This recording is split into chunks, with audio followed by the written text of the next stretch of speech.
If you love chilling mysteries, unsolved cases, and a touch of mom-style humor, Moms and Mysteries is the podcast you've been searching for. Hey guys, I'm Mandy. And I'm Melissa. Join us every Tuesday for Moms and Mysteries, your gateway to gripping, well-researched true crime stories. Each week, we deep dive into a variety of mind-boggling cases as we shed light on everything from heists to whodunits. We're your go-to podcast for mysteries with a motherly touch. Subscribe now to Moms and Mysteries wherever you get your podcasts.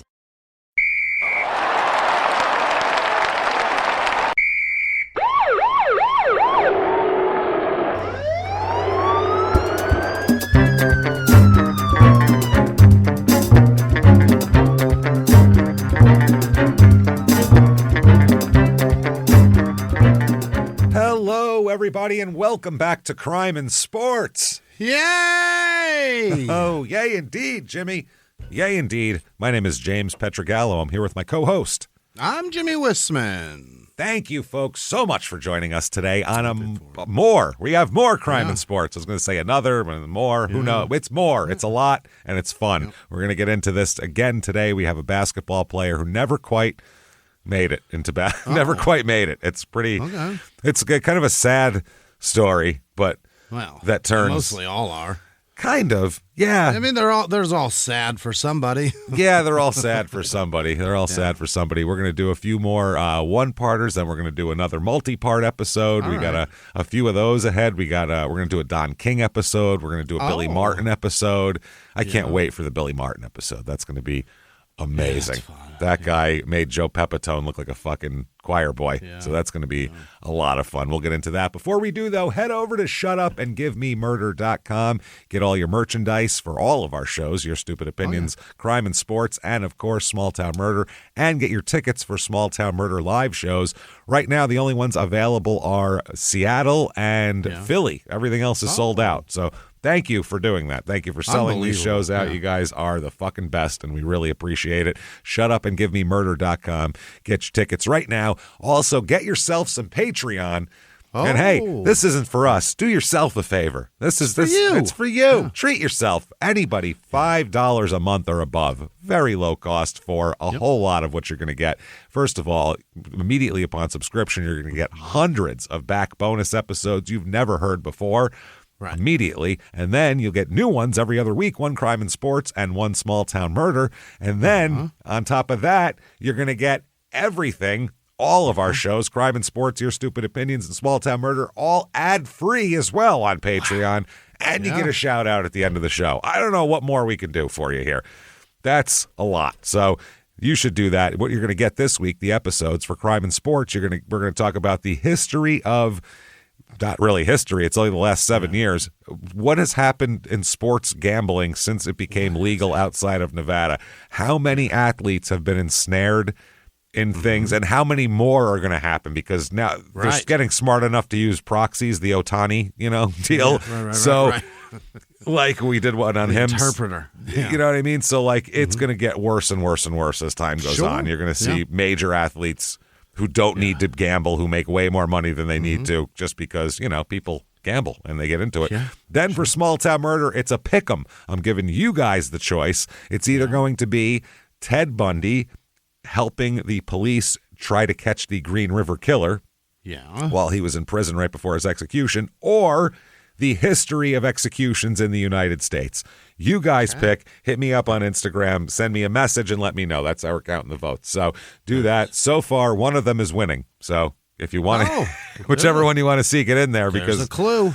There's a clue. One of them is winning.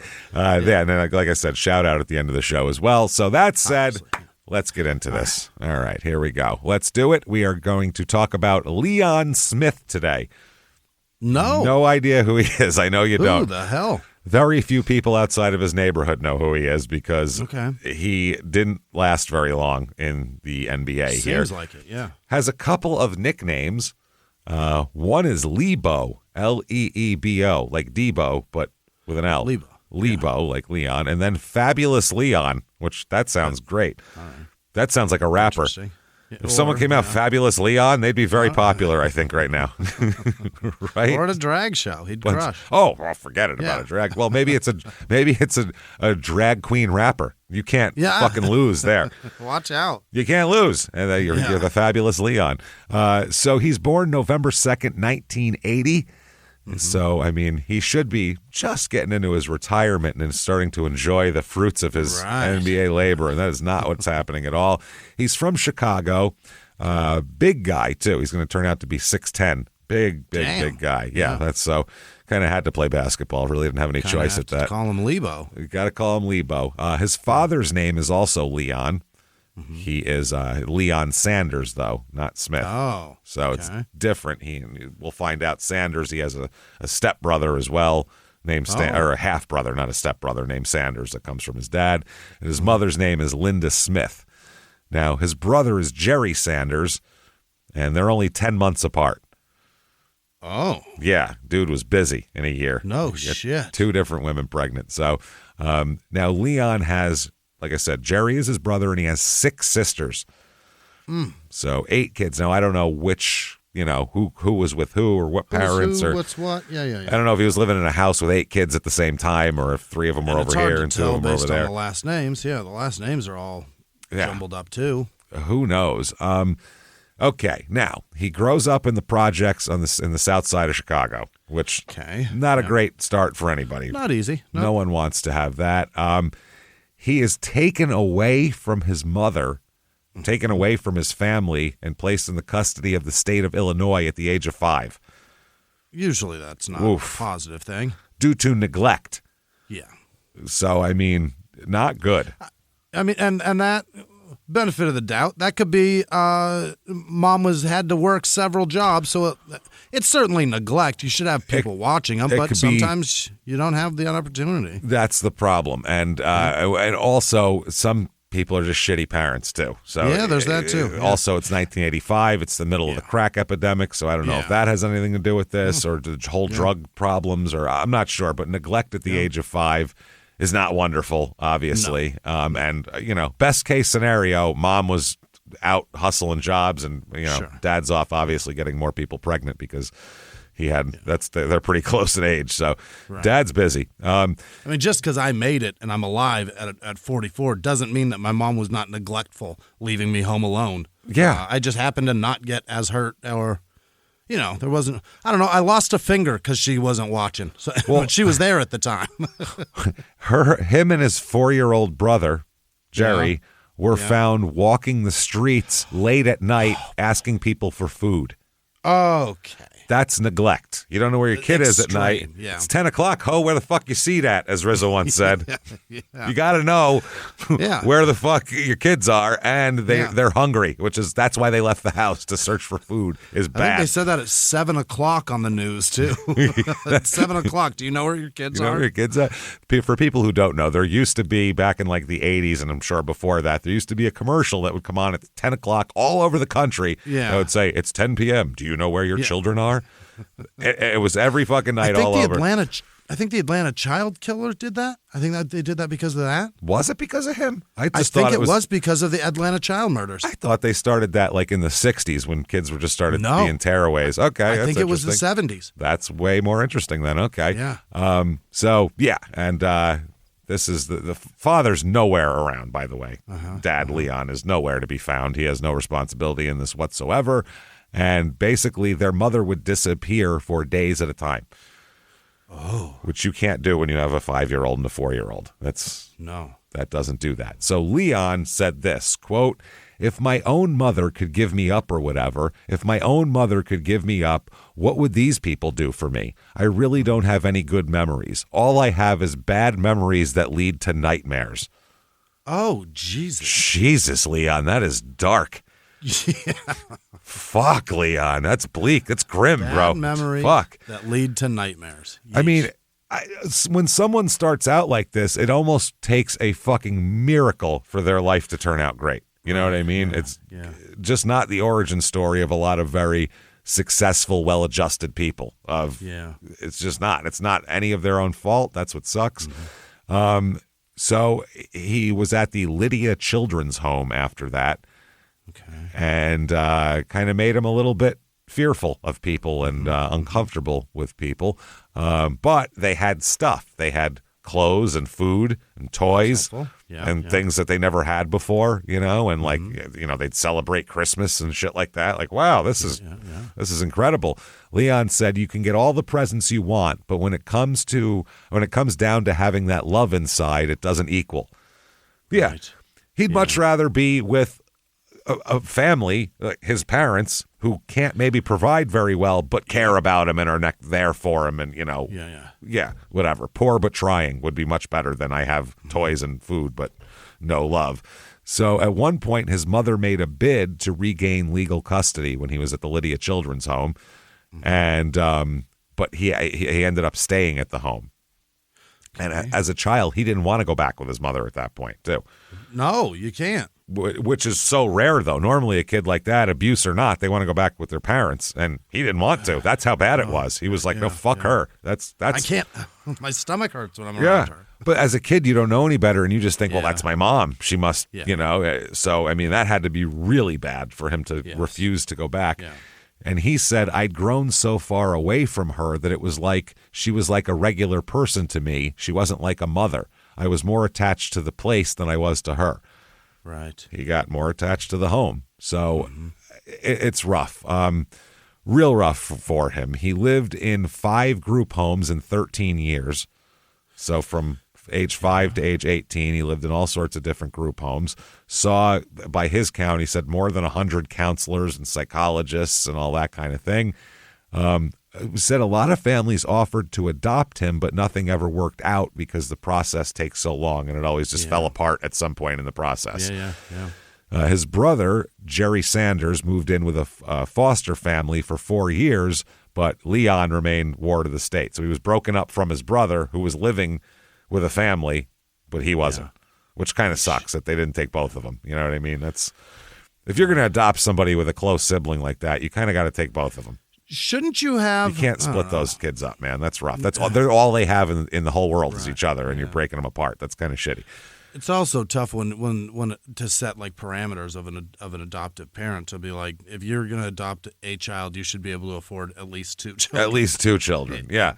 But I mean, this one coming back like the fucking pound. But when you go to a fucking pound, they tell you about the dog's health problems. Yeah. This dog's got this. Don't take it if you can't. If you can't handle it. It's the same thing. Hey, he comes with a little brother, so you're a big brother. So if you can't take one, you shouldn't take the other. Sometimes you adopt a pet and it has to come with that other one because of the separation anxiety that they face. Yeah. My stepmom had cats like that one time. She adopted 2 cats because they were always together. So. Yeah, but you can't do that with people. If we do that with one people, we do that with all people. Now somebody's going to adopt 8 kids. Next thing you know, they have a family and they feel, secure about themselves, and we can't have that. That'd be crazy. No. So he got too old and big for the Lydia home, and this was by 14 because it's for smaller children. Yeah. And that's when he left his brother behind, was leaving there. And he said he was suddenly just taken away and sent somewhere else. And it's like being pulled away from your mom all over again. That's what Jerry Sanders said. So they pulled Leon out of the home, and then Jerry got adopted.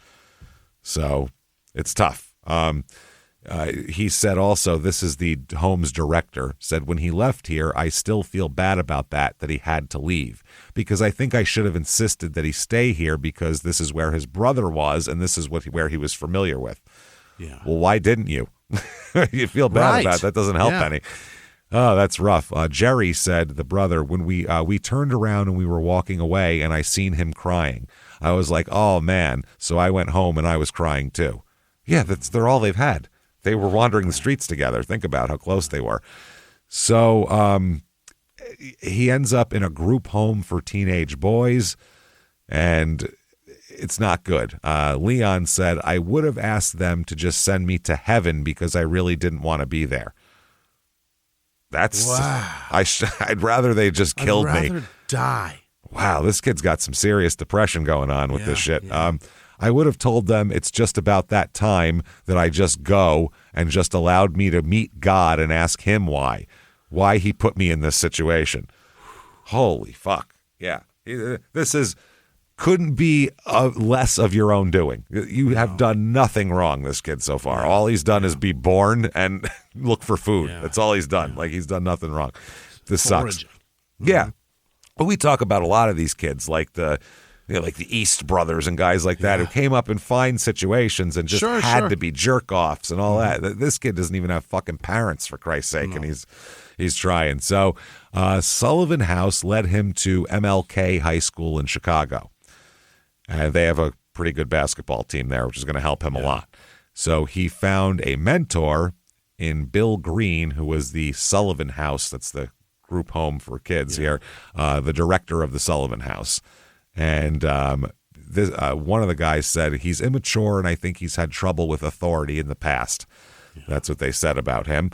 The director of the place, what is his name? Bill Green, said Leon was his own man. I'll put it that way. There was a limit to where I could go, but once I got to that limit, he could stonewall it. So he'd only let you in so far. Yeah, is what he's saying. I think he'd let you in to a certain extent, and then he was not going to let you past one of his moats and his drawbridges anymore. Stonewall. Yeah, because you're protecting his heart. Well, and then you're just going to ship him off somewhere, I'm sure. Right. I mean, that's what else. So here's an interesting article from the Chicago Tribune in 1998, and it says, tentative plans call for King and Gordon Tech to headline next year's 4th annual City Suburban Showdown at Welsh Ryan Arena. That would feature a duel of half-brothers, MLK's 6'10 center Leon Smith and Gordon's 6'8 center Jerry Sanders. Man, imagine if they had good food when they were little. They'd be 7'3". Think about with vitamins in it. Yeah. Like, think about if my grandmother had them the first 5 years. Like, they'd be 8 feet tall, these fucking guys. They'd be insane. So November 10th, 1988, is they're talking about this, and they say there's a I'll just read the article. Boys basketball practice started Monday throughout Illinois, but Leon Smith, one of the state's biggest stars, was a player without a team. The 6'11" center, now he's 6'11", goddamn, ward of the state who lives in a South Side group home, Jesus, dropped from site Thursday night amid reports he wanted to transfer from King to a California high school.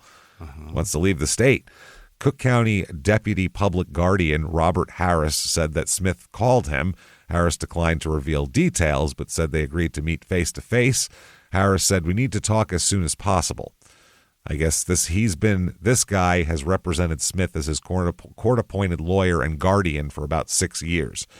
He's trying to get traded to the state of California. Yeah, he wants to get out of here and be in California. I don't know what. Trade me to a different state. Trade warrants? I don't know. Do they do that? I don't know. We'll get one from California and bring him here. He said, I don't know how soon all this will be resolved, but I'm hoping it's quickly because the whole idea he's out of school is abhorrent to me. Yeah, because he shouldn't be out of school. They said that Smith turned 18 on November 2nd, but remains under the guardianship of the Department of Children and Family Services and would have to go before a Cook County juvenile court judge to close his case or get permission to leave the state. Right. So they said the court makes a decision on what's in the best interests of the child, and that's what happens. The options include transferring to Compton High School. Wow.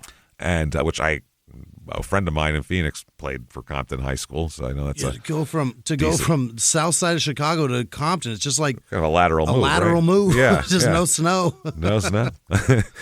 So that's one of the places. I guess the coach there had met Smith at a basketball tournament in Las Vegas the year before, and they had discussed him coming to California.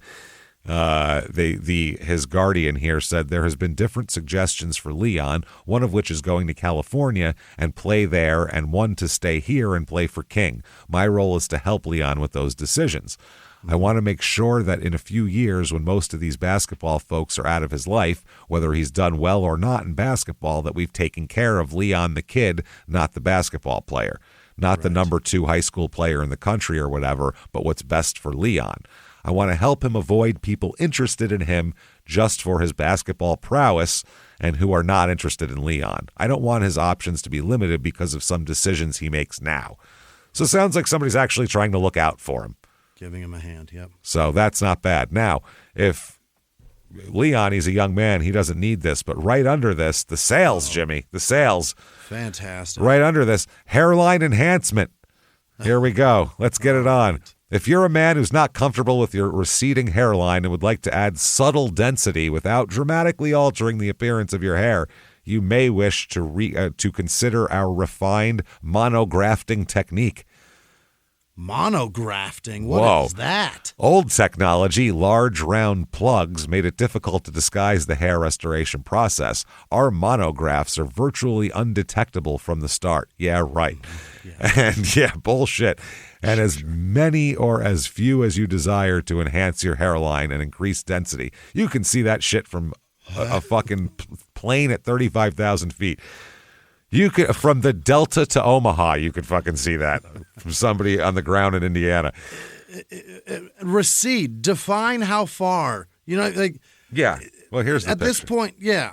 Come on, show me how far. Paul. Okay. No fucking way. Now he's okay. Getting fixed and not right. Yeah. That's a nice black and white photo that you can't tell anything. No. Yeah. You're going to see plugs, is what we're getting here.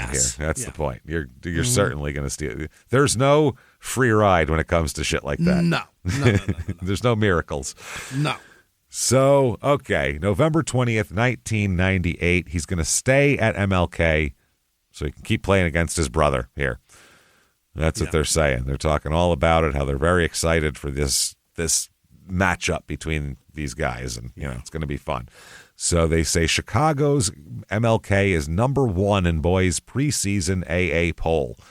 So, I mean, he's making them the top, in the city here. That's pretty good. Sure. They're number 1. That's amazing. They're gunning for their 4th state championship. Mm-hmm. Now they say that the best play. They say they almost lost Leon Smith to California, but he changed his mind. The coach said, "I'm glad Leon is back." He said, "There's no doubt he is the man. The straw that stirs the drink for us." Went Reggie Jackson on us and shit. Dirty, yeah. Wow. The team is good enough to win the state championship, but we have to go about proving it. Mm-hmm. So January 24th, 1999, he's having a little bit of a problem here. This article I'll read from, is this the Chicago Tribune? Yes. King's soap opera of a season is as maddening as it's perplexing. As it is perplexing. With Sawyer, 6'11" center Leon Smith, and several gifted complementary players, King clearly has the most talent in the city, if not the state, and with few exceptions, possibly the country. But that, of course, doesn't always guarantee success. In fact, Smith said it's the crux of the team's problems. Oh. So Leon said there's definitely such a thing as having too much talent. You have too many guys on the same team that want to be the star. Someone's going to have to step back and help play a role. But it ain't going to be me because I'm 6'11", so give me the fucking ball. And if you're not willing to play your role, it's hard. The hardest teams to coach nowadays are those with the most talent. So, yeah, they said that a coach that played them said they're in disarray. They said it's not too much talent. This guy said they have too many egos. Oh. Too many people reading their own fucking press, which a bunch of 16, 17, 18-year-old kids, if you're saying they're great, they're going to go, it says I'm great in the paper. I must be great.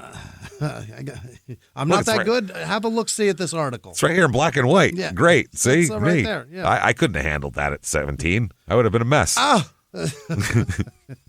I needed it, but nobody said shit. I could have used it. I could have used it, yeah.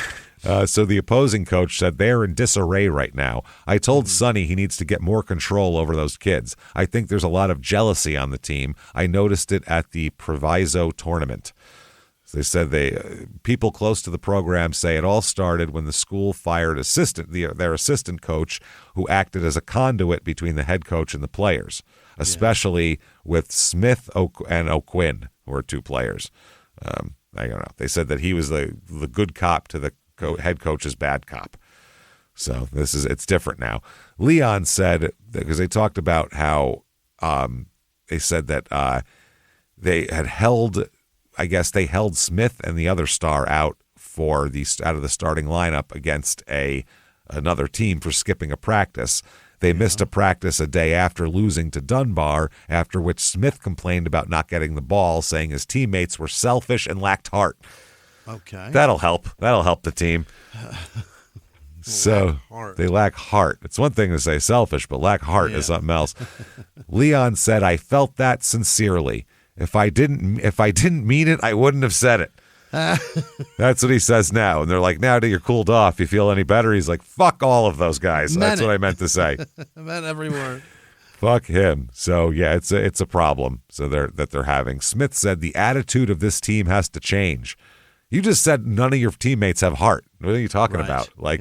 He said that's the first step for us starting to rebuild. The only distractions we have are inside of the team. We kill each other internally. It doesn't have anything to do with anybody outside the team. It's all on us. Things happen to teams. You go into every game expecting to win, but everything doesn't always turn out that way. I think we're being taught a lesson to prepare for the state championships and for life. For sure. Yeah. So February 10th, 1999, now there's a real problem. One of the players, the Sawyer guy that he skipped practice with, is basically takes off. He's the point guard here, stormed out of the King gym while his teammates put the finishing touches on a 75-48 victory. So he left during a game. That's not good at all here. So the team's falling apart. Center Leon Smith said Sawyer had a confrontation with the unspecified teammate. That's the problem. And Leon said, this really messes up the chemistry. Yeah, you're having a fucking problem. But about a week later, at the city suburban shootout, the headline is King's Smith shines. So now he's fine. At the beginning of the article says, Leon Smith had a message for Jerry Sanders. Don't mess with your big brother. Don't fuck with me. Wow. In a Saturday night sibling showdown, the 6'10" Smith dunked and dominated over his little brother in leading the 7th-ranked King to a 61-45 victory. So he's pushing his brother around. Leon said, it's getting close to playoff time, and I want to go into the playoffs with a lot of intensity. Leon had 22 points and 16 rebounds and 3 blocks that game. He said it didn't have to do anything to do with playing against Jerry. He was like another player on the court to me. Now, after the game, we can go back to being brothers. Good. Now we can be friends. Okay, next up here, March 21st, 1999. The headline is King Pivot May Jump to NBA. Oh. Okay. King High School has profited with 6'10" Leon Smith as its middleman. It remains to be seen how much the Parade All-American gained in his 3 years plus at King. One of the other coaches said, I hope it turns out all right. You can't even realize what he has gone through. This kid's been in group homes ever since he's 3 years old. You think you could handle that? No. That's a good way to put it. So they talk about it. Another former coach said Leon has a lot on his mind when he first came to King. We showed him a family-oriented situation at King. We showed him love. Love conquers all. It sure does. Yeah. So Leon said, I'll be making my decision soon. Boy, I got to tell you, his coach said if they were not going to give him that money, I'd tell him that he needs another couple of years playing college. No kid is ready at 18. 18. They can't go to the west side of Chicago. 18. They're not ready for that. So he's saying basically the coach is telling him, if you think you're going to get drafted in the first round, can't tell you not to do it because that's guaranteed a few $1 million. So, I mean, that's a whole life-changing thing. Yeah. But if you're not, you make that decision on your own. If you're going to get drafted 57th overall, yeah, this ain't worth it, dude. Like, not worth it. Chicago Tribune, April 30th, 1999. Man-child on his own is the headline. Oh, boy. Leon Smith has never been a firm believer in trust. He prefers to keep others at an emotional distance until he's absolutely sure it's safe to let them in. That makes perfect psychological sense. Life has taught him that harsh lesson, among others. It sounds cynical, perhaps, but when you've been in and out of group homes and counselors' offices all of your life, solitude can be a valued companion. Yeah, and you oftentimes don't trust people because he's met a lot of untrustworthy people. Yeah, and you know you can trust yourself. And also, you when you go to different places all the time, you get used to being alone because whenever you first get there, you don't know anybody, so you have to be alone. Like I went to shitloads of different schools. I got used to being alone for a minute. It was fine. And when you don't have anybody at home that is trustworthy either. You That end up doesn't just help. taking care of yourself. You trust yourself more than you trust other people. And so let's see. Leon talks about his upbringing. And, you know what? Let's just give them it in their own words on this paragraph. All right. What do you say here? I think Leon should get some say. In their own words, quote, I could have been on the streets selling drugs or gangbanging. I could be dead right now. But I guess this is my destiny. If all the mishaps in my life hadn't occurred, I wouldn't have turned out like I did. Mm-hmm. Very profound, Leon. Very profound. He said he's always been a loner. He said it took him 2 years to be comfortable enough to eat with other students in the King High cafeteria. Oh. Just didn't want to do it. So they said it should come as no surprise that Smith made his biggest decision of his life this week without consulting anyone. That's good. You want an 18-year-old kid who doesn't have any life skills and wasn't really brought up, with parents that were helping to mold his mind and all that. You want him making major life decisions with no consultation or advice. Hey, everybody, just going to take a quick break from the show and tell you a better way to eat with Factor. Factormeals.com. Oh, you know it. We all have a busy schedule. I'm telling you. Now in the summer, you got summer plans, vacation. People are going all over the place or working in sports and kids and stuff like that. That's why sometimes all you have is a couple of minutes, and that's where Factor comes in. Factor helps you eat smarter with tasty, chef-prepped meals that are dietitian approved and delivered right to your door. And now with more than 65 weekly meals made for how you live and how you want to eat, now we've got even more ways to fit in a real meal wherever the day takes us. And these are a lifesaver, I'm telling you. Oh, they're so quick. You can get a real meal in 2 minutes. Yeah. I know, Jimmy, you use these for your kids a lot as they're on their way to sports out the door. It's a healthy, something delicious and good that you can stuff into the kid real quick or yourself. Guilt-free and fast, It's the best. They have more variety. You can choose a wider selection of weekly meals, including premium seafood choices like salmon and shrimp. No extra cost. Go ahead, take the shrimp. Also, they have even more GLP-1 friendly meals and the new Mediterranean diet options packed with protein and good-for-you fats. And for the first time, try Asian-inspired meals with bold flavors influenced by China, Thailand, and more. From more choices to better nutrition, that's why 97% of customers say that Factor helped them live a healthier life. Feel the difference no matter what your routine. We do this. We love the Factor meals. They are a lifesaver, and they will help you get healthier and just feel better about yourself. Eat smart at factormeals.com/CrimeInSports50off and use the code CrimeInSports50off to get 50% off your first box plus free breakfast for a year. That's code CrimeInSports50off at factormeals.com for 50% off your first box plus free breakfast for 1 year. Get delicious, ready-to-eat meals delivered with Factor. Offer only valid for new Factor customers with code and qualifying auto-renewing subscription purchase. Now back to the show. Motivated by a life of hardships and heartbreak, the need to chase a dream, Smith chose to forego college by declaring himself eligible for the NBA draft. This is not a good move, I don't think. No. This is not a good, unless you're LeBron. And this is a kid who has to live. He's been taught to live for today. Yeah. And that's what he's doing. He doesn't see a future. He just lives for today. And there's not a lot of, and for him, I can get it too, because he's going to go to college. He has nobody to help him out. No one's going to send him food or money or things like that. He's got nothing to grades. do. Or grades. Well, the college will help him out with that, I assume, if he's a good enough player. Yeah. But this is in 2000. This is going to be like, 2000, 99, 2000. Oh, God. There was like there was Kobe and there was Kevin Garnett and there was Moses fucking Malone, and that was in the 70s. Though that was it for high schoolers that went into the NBA. Boy. And Kobe sucked for fucking 5 years. He was terrible. I know everybody loves Kobe and whatever. Watch some of those games from his first couple years.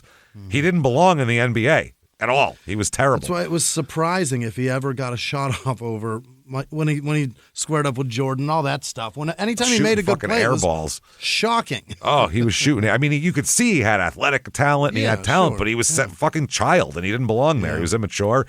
Kevin Garnett, rubber ankles, for Christ's sake. He could do everything. Kevin Garnett's 7 fucking feet tall and he's mean. That wasn't him.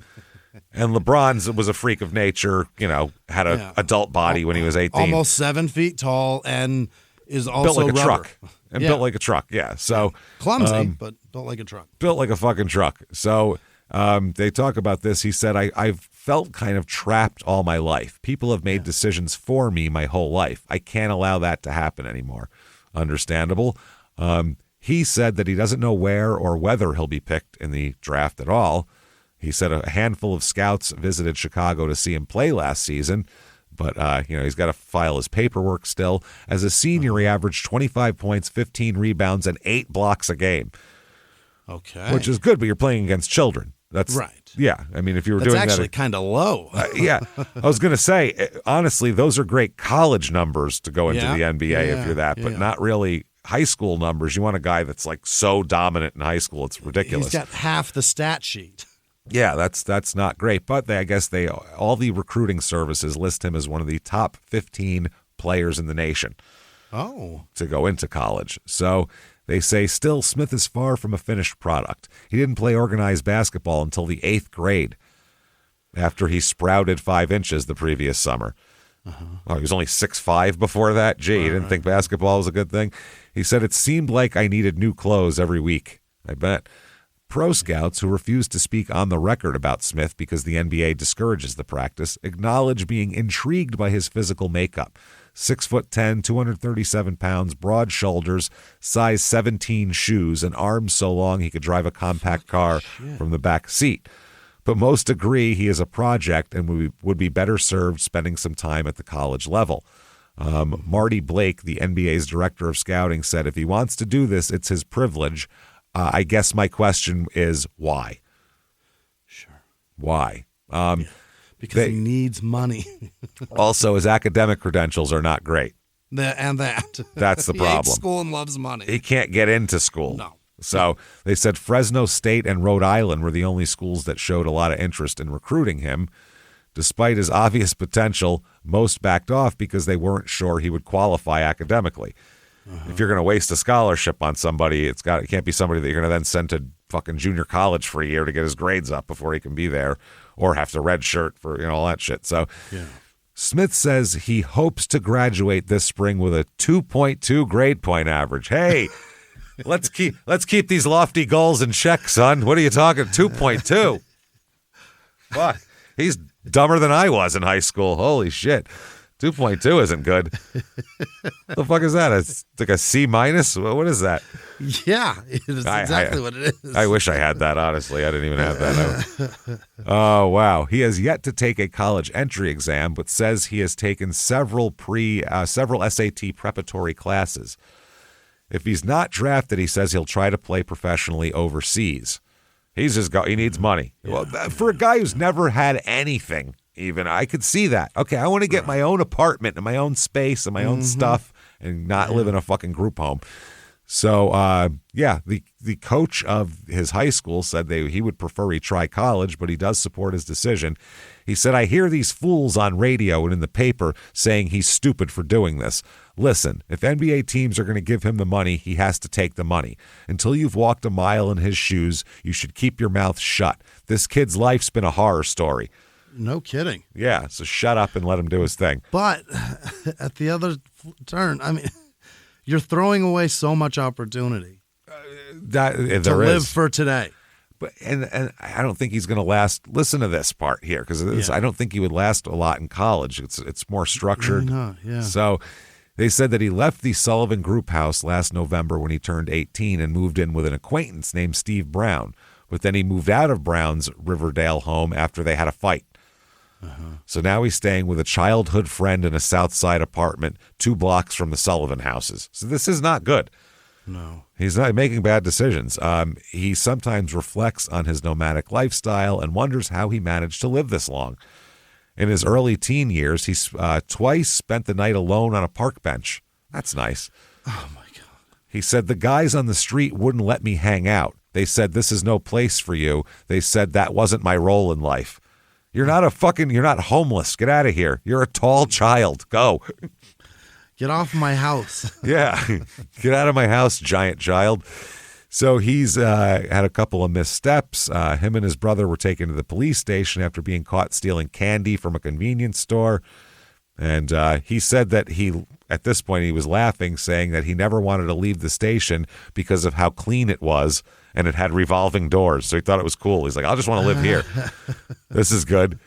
He said it was the most beautiful thing we had ever seen. We thought that was heaven. We didn't want to go home. If you get taken to the police station and you're like, no, I'll just live here. Your home life is fucked up. Yeah. Wow. He says he only has a vague recollection of his father. He says his father abandoned the family when he was 5, which is when he ended up walking the streets. He said his father called him 3 years ago and became angry when his son showed no interest in meeting him. Well, yeah. Well, gee, what'd you think was going to happen, asshole? Right. I mean, if I'd stopped talking to my kids for a while, I mean, look, I had their entire childhood. I had a lot of apprehension meeting my dad when I was 28. I yelled at him straight in his face. Yeah. It's not easy to try to find acceptance from children when you've missed so much of them being actual children. Yeah, and especially if you're Leon and you're blaming your dad for all this fucking horror show that your life was, group homes and all this shit. That's a lot. And you're like, if you would have just stuck around and fucking got a job and shit, sure, I would have been, you could have made my whole life different. I wouldn't have thought a police station was a really cool place to hang out. Right. When I got caught stealing a fucking Snickers bar. Yeah. He said, what was I supposed to say? Leon said. I said, I don't really know you. You're like a stranger. I know you're my father, but I don't know anything about you.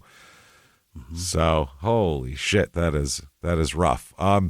So his brother, they're talking about his whole life and various group homes. Leon said, living in a group home is hard because you don't know where your family is. They don't tell you where your mother is. And she doesn't come see you. You're around strangers and people are always coming and going. That's no stability in those either, He said holidays were the worst. He said the kids never wanted for presents through donated toys. They always had stuff to open because people would donate to that kind of thing. He said, quote, you can get all the presents you want, but when it comes down to having love inside, it doesn't equal. It's like with rich people. You can have a big house and a lot of cars, but if you don't have people to love, you're not going to be happy. You're going to be happier than the same in a group home. I'll tell you that much. It's much happier. He said he remembers one day when a strange woman approached him and his brother on the playground outside of their group home when he was 9. She came up and said hi to us. Jerry looked at me and asked who that was. I didn't know. She said, you don't know me, boy? I'm your mama. Oh, God, that's fucking depressing. Fuck. We just walked up to her and hugged. It was a natural reaction. We didn't want to let her go. It was the first time they had seen their mother since they were taken away. Oh, my God. She stayed for a few minutes and then was gone. That was that. Didn't come back, really. Yeah. Just showed up to stick a fucking dagger into their hearts a little deeper and then walk away. That's fucking shitty, man. One of his assistant coaches in high school said all Leon wanted was to be loved. He said, that's all. Once you get to know him, he trusts you. And they said one guy here, a Cook County deputy public guardian, Robert Harris, is kind of his counselor, lawyer, mentor, that guy. He said, Leon is a good kid. Trust is an issue with him. I think any kid who's in the system has issues with trust, and rightfully so. So he said that, he's preparing the paperwork, so he's not a ward of the state anymore, technically. This guy said, I would have loved to see him go to college, but this is his decision. I'll support him in whatever he decides to do. He knows in his own mind what he wants. I just hope he attacks the world. Yeah. Holy shit. That is, he's got to do something here. Hopefully he'll be able to have a long and flourishing NBA career, right, everybody? Very prosperous. Oh, man. So Leon said, a lot of people try to take advantage of me because I don't have parents. They know I don't have anybody to say, wait a minute, that's my son. You just can't take him away. You just can't deal him away like that. He said he often visits group homes to talk to kids in situations similar to his. He says, that's why I play basketball. I hope they can look at me and see what I've overcome. He believes that being drafted might reunite his family. Oh, no. Oh, that's sad. Besides his brother, Jerry. Angels in the outfield. Dude, it's gonna win the pennant, and I'll get his dad back. Yes, magically that everything will come together. And there's no Christopher Lloyd, man. It doesn't get fixed. In his mind, is it if I have money, then I can bring everybody together, and I can? Is that what it is? It's a weird thing. He says that his brother, who will play at Northern Illinois from college next year, he has 6 sisters ranging from grade school to age 21. Yeah. So he has 2 older sisters and some that are much younger. So much younger. 2 live with his mother and 2 live in foster homes. Dude. Yeah. His mother needed to have that many kids too, his family. I mean, dude, you can't take care of these 2. You're having more. Yeah.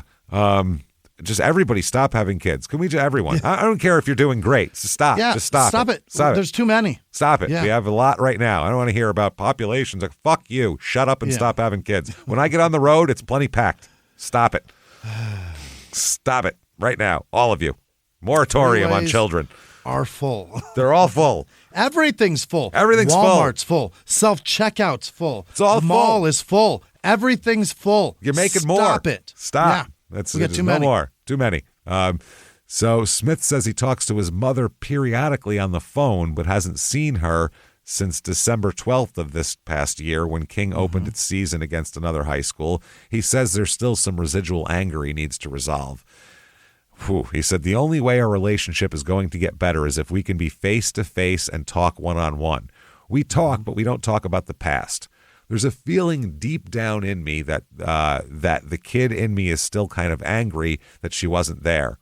Rightfully so. Yeah. I want to piece my life back together. Jesus Christ. He said, I'm young enough to make a mistake. I don't want to wait until I'm 21 or 22 and then finally figure out what I want to do. Wait till Wow, I feel like a real dick. Took me a lot longer. I already know what I want to do with my life. People nowadays don't want to accept who they are and their roles in life. This is my role in life. Okay. So he also talks a little bit about college here. He says he learned in particular about economics, about how you can turn from child to commodity when you're 6'10", basically. In a second. Yeah. So he knows. And basically he says that's all college does is use you for that. But you can also get into the NBA, especially back then. He's learned once you become a star, people want to be your friend.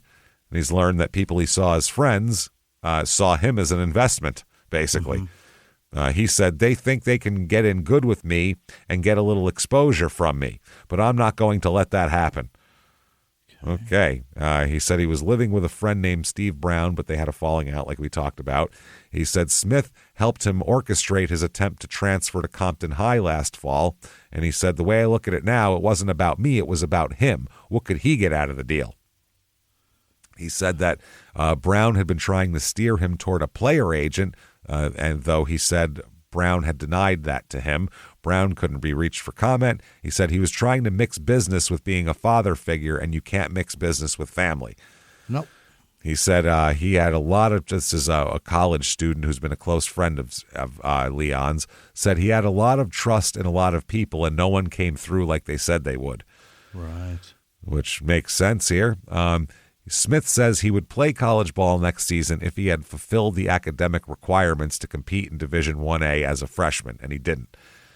He said there are other options short of everything else. He could have sat out his freshman year in college and established eligibility. He says, though, he said, I'm a player and players don't sit out. I'm a basketball player, can't sit out. He said, I'd rather work my way around the pro ranks instead of sitting cheering for a starting lineup of guys I thought I could beat out. Well, you'd rather be the worst guy on the team than, okay. He could also go to junior college for a couple years, then play at a 4-year school, but he didn't want to do that. I mean, that's who wants to go play at, Wichita Technical College for 2 fucking years in front of 12 people and there's no money for you there. There's no anything. There's not even girls probably. Like that's. You might be right. It might be all dudes. You know what I mean? A like, bunch of dumb dudes. That's it. That sounds awful. That's compared to the NBA. If you said you want to go play at junior college somewhere, right. And also they're like mostly really like remote, shitty areas somewhere in Arkansas. Yeah. You want to do that, or you want to play for? What was the Mr. Show? Kansas. You want to play for Indiana Basin Silt, or do you want to play for fucking? The fucking the Nets. Massachusetts Gravel and Rock. Yeah. Was that Bob Odenkirk was the recruiter for that one? He goes, I recruit for Indiana Basin Silt. You go, we don't have a lot of the fancy stuff all these other schools have. We play outdoors. You know what I mean? Yeah. a lot of clay courts. Yeah, we play outdoors. Yeah, it's for tennis. That's when they were going and recruiting like fucking toddlers. Remember that? We really think he's going to be something. I'll tell you what. So he said, quote, I want to perform in front of large crowds. I want to be able to say I helped fill a gym. If I played in college, I want to win the NCAA title so I'd be featured on TV. His priorities are all off, I think. I see what he's doing, but it's literally today, for today, to get food in my mouth now. It is no delayed gratification whatsoever. No. That's the shit part of life, is that the delayed gratification is always the good things. Yeah. That's what the best stuff is. It takes forever. It's a pain in the ass. Yeah. He said that he's not a great student, though. He said, basketball is my forte. He said, I don't want to be some indifferent student going somewhere and, whatever. He said, I'm not thinking of what ifs. If I think of what ifs, I've already failed. I'm doing what's best for Leon and his family. Now he's already in the third person. Fuck. Uh-oh. This is bad news. We should add that to the crime and sports rules, is when you start referring to yourself in the third person, shit is going off the rails. It's not good. Unless you're Ricky Henderson and you're some kind of alien weirdo. Dion did it too, right? Dion did it too, yeah. But he just was imitating Ricky Henderson, I feel like, though. Yeah. It's possible. You know what I mean? Like, well, Dion's good. He was great too. Yeah, there's like a few guys, but you have to be like, one of the most talented people to ever play something to do that. Bo Jackson never did that, right? No. Well, I mean, he did Bo knows this and Bo knows that, but that was a Nike commercial. They made him do that. He wasn't saying that shit on his own. No, he was real humble and like he was backwoods and shit. Yeah, he would never say shit like that. That's crazy. Ever. They had to force him to say the Bo knows stuff because he was not comfortable with that shit. Where the fuck is that man today? He should be living his nostalgic life now. He does great. Did you see that 30 for 30 on him? No. Oh, it's great. What? It's fascinating, the 30 for 30 on Bo Jackson. It's phenomenal. He's phenomenal. The best athlete in the history of athletics. He hated sports. Freak. Yeah. Oh, yeah. He hated sports. You know what he likes? What is it? Book? Shooting bows. Archery. Archery. He also loves archery. Yeah, he makes his own arrows and shit like that. Wow. He has like this shop where he's making his own arrows in his yard. He's just like this. He's that just won't like blow this, your hip out. That's amazing. He's just like this super rural, real quiet guy, not into the whole. Think about if Bo wanted to be, he could be huge on social media. He could have the whole. Jesus. If he had a personality, he could have a whole brand going right now. Yeah. Nothing. He's no personality is what it is. Yeah. He's real shy. He came up weird, and watch the documentary. It's really interesting the way I can't wait. Came up. He was a because I do remember kid. that it's just a lack of personality. He just had no personality, and that sounds like a dig, but it's just fucking not. He's great. He just wasn't trying to be a showman. That wasn't. Yeah. He just was, but he didn't. He just happens to be a showman. Yeah, just happens to be. Yeah. So he can just walk on walls. Why not? If you can do it, they talk about him jumping over cars as this thing that he used to do. He used to just jump over cars all the time as like a stunt for the neighborhood. Well, if he hadn't done that, maybe his hip would have been okay. Fuck yeah, maybe he fucked his hip all up there. That's how you do it. So June 11th, 1999, from the Chicago Tribune, King's Leon Smith fails to show for draft camp. That doesn't sound good. No, why? The article says, anyone seen Leon Smith? The King high school basketball player who declared for the draft left NBA executives shaking their heads Thursday after declining an invitation to play at the pre-draft camp for NBA prospects. Are you out of your fucking mind? You're coming from high school. They said it gives Smith practically no chance of going in the first round of the draft and probably not the second, although one general manager said Smith could be taken low in the second if he agrees to play in Europe for a few years. So he just destroyed his entire What year is that? 99. Because there are children. Wow. There are people right today, children in basketball today that are gaming to go to Europe so that they can get drafted. Yeah, absolutely. That's the path now. Well, no. Now they're actually paying in the G League a little bit more. So now the G League has become a path. Thing? Europe isn't for American players. Europe isn't for American players. It's not for the G League either? No, G League's in the United States. Okay, all right. So the G League, though, now you see guys actually being called up to the NBA from the G League. They're actually using it like a minors. They're not just using like a storage facility where they pay guys $40,000 a year like they used to. Yeah. It's actually a little bit better now. There's a little more money in it. There's a little more actual chance to proceed to the NBA. So now a guy like this could be considered a project that you'd be putting in the G League for a while. Yeah. Whereas back then it was like, I don't know, go to Europe or go to the CBA or whatever the fuck, So 1999 NBA draft, number 1 overall pick, Jimmie. Who is it? 99? You should know this. Maybe was not. it Kobe? We were 99? around. No, Kobe was 96. No. 96. Oh, draft. that he was that like long before? Yeah, and he was like number 7 or number 10. I don't remember because Charlotte had him at first, and they traded him to the Lakers. He wasn't an overall top. In 99? 1999. Was it number 1? Was it Iverson? No, he's 95. Canby is 97, I want to say, or 96. I will give you a hint. They played at Duke. Oh, yeah, of course. Christian Laettner. Elton Brand. Elton Brand. He was that's too number bad. 1 overall. Fuck, he had a great career. He played 17. He played 17 years. Elton Brand did? 17 years. He was a beast for a while. Who am I confusing him with that played for Portland with the bad knee? Jesus. Odin. Yes. Yeah, you're thinking Odin. Odin. No. Yeah. Elton Brand played, the Bulls drafted him, and he played for a bunch of other teams, but he ended up 16. Was he a center? Center, power forward, depending. Yeah. 16 points a game, 8.5 rebounds for 17 years. Not bad. Fucking shit. That's great. Pretty goddamn good guy. And in his prime, he was much better than that. He was a really good rebounder. Who else did he played for a lot, obviously. A bunch of teams. Yeah. Number 2 overall, Yeah. Steve Francis. Remember him? Oh, yeah. Yeah. Did they go to the Knicks first? Vancouver.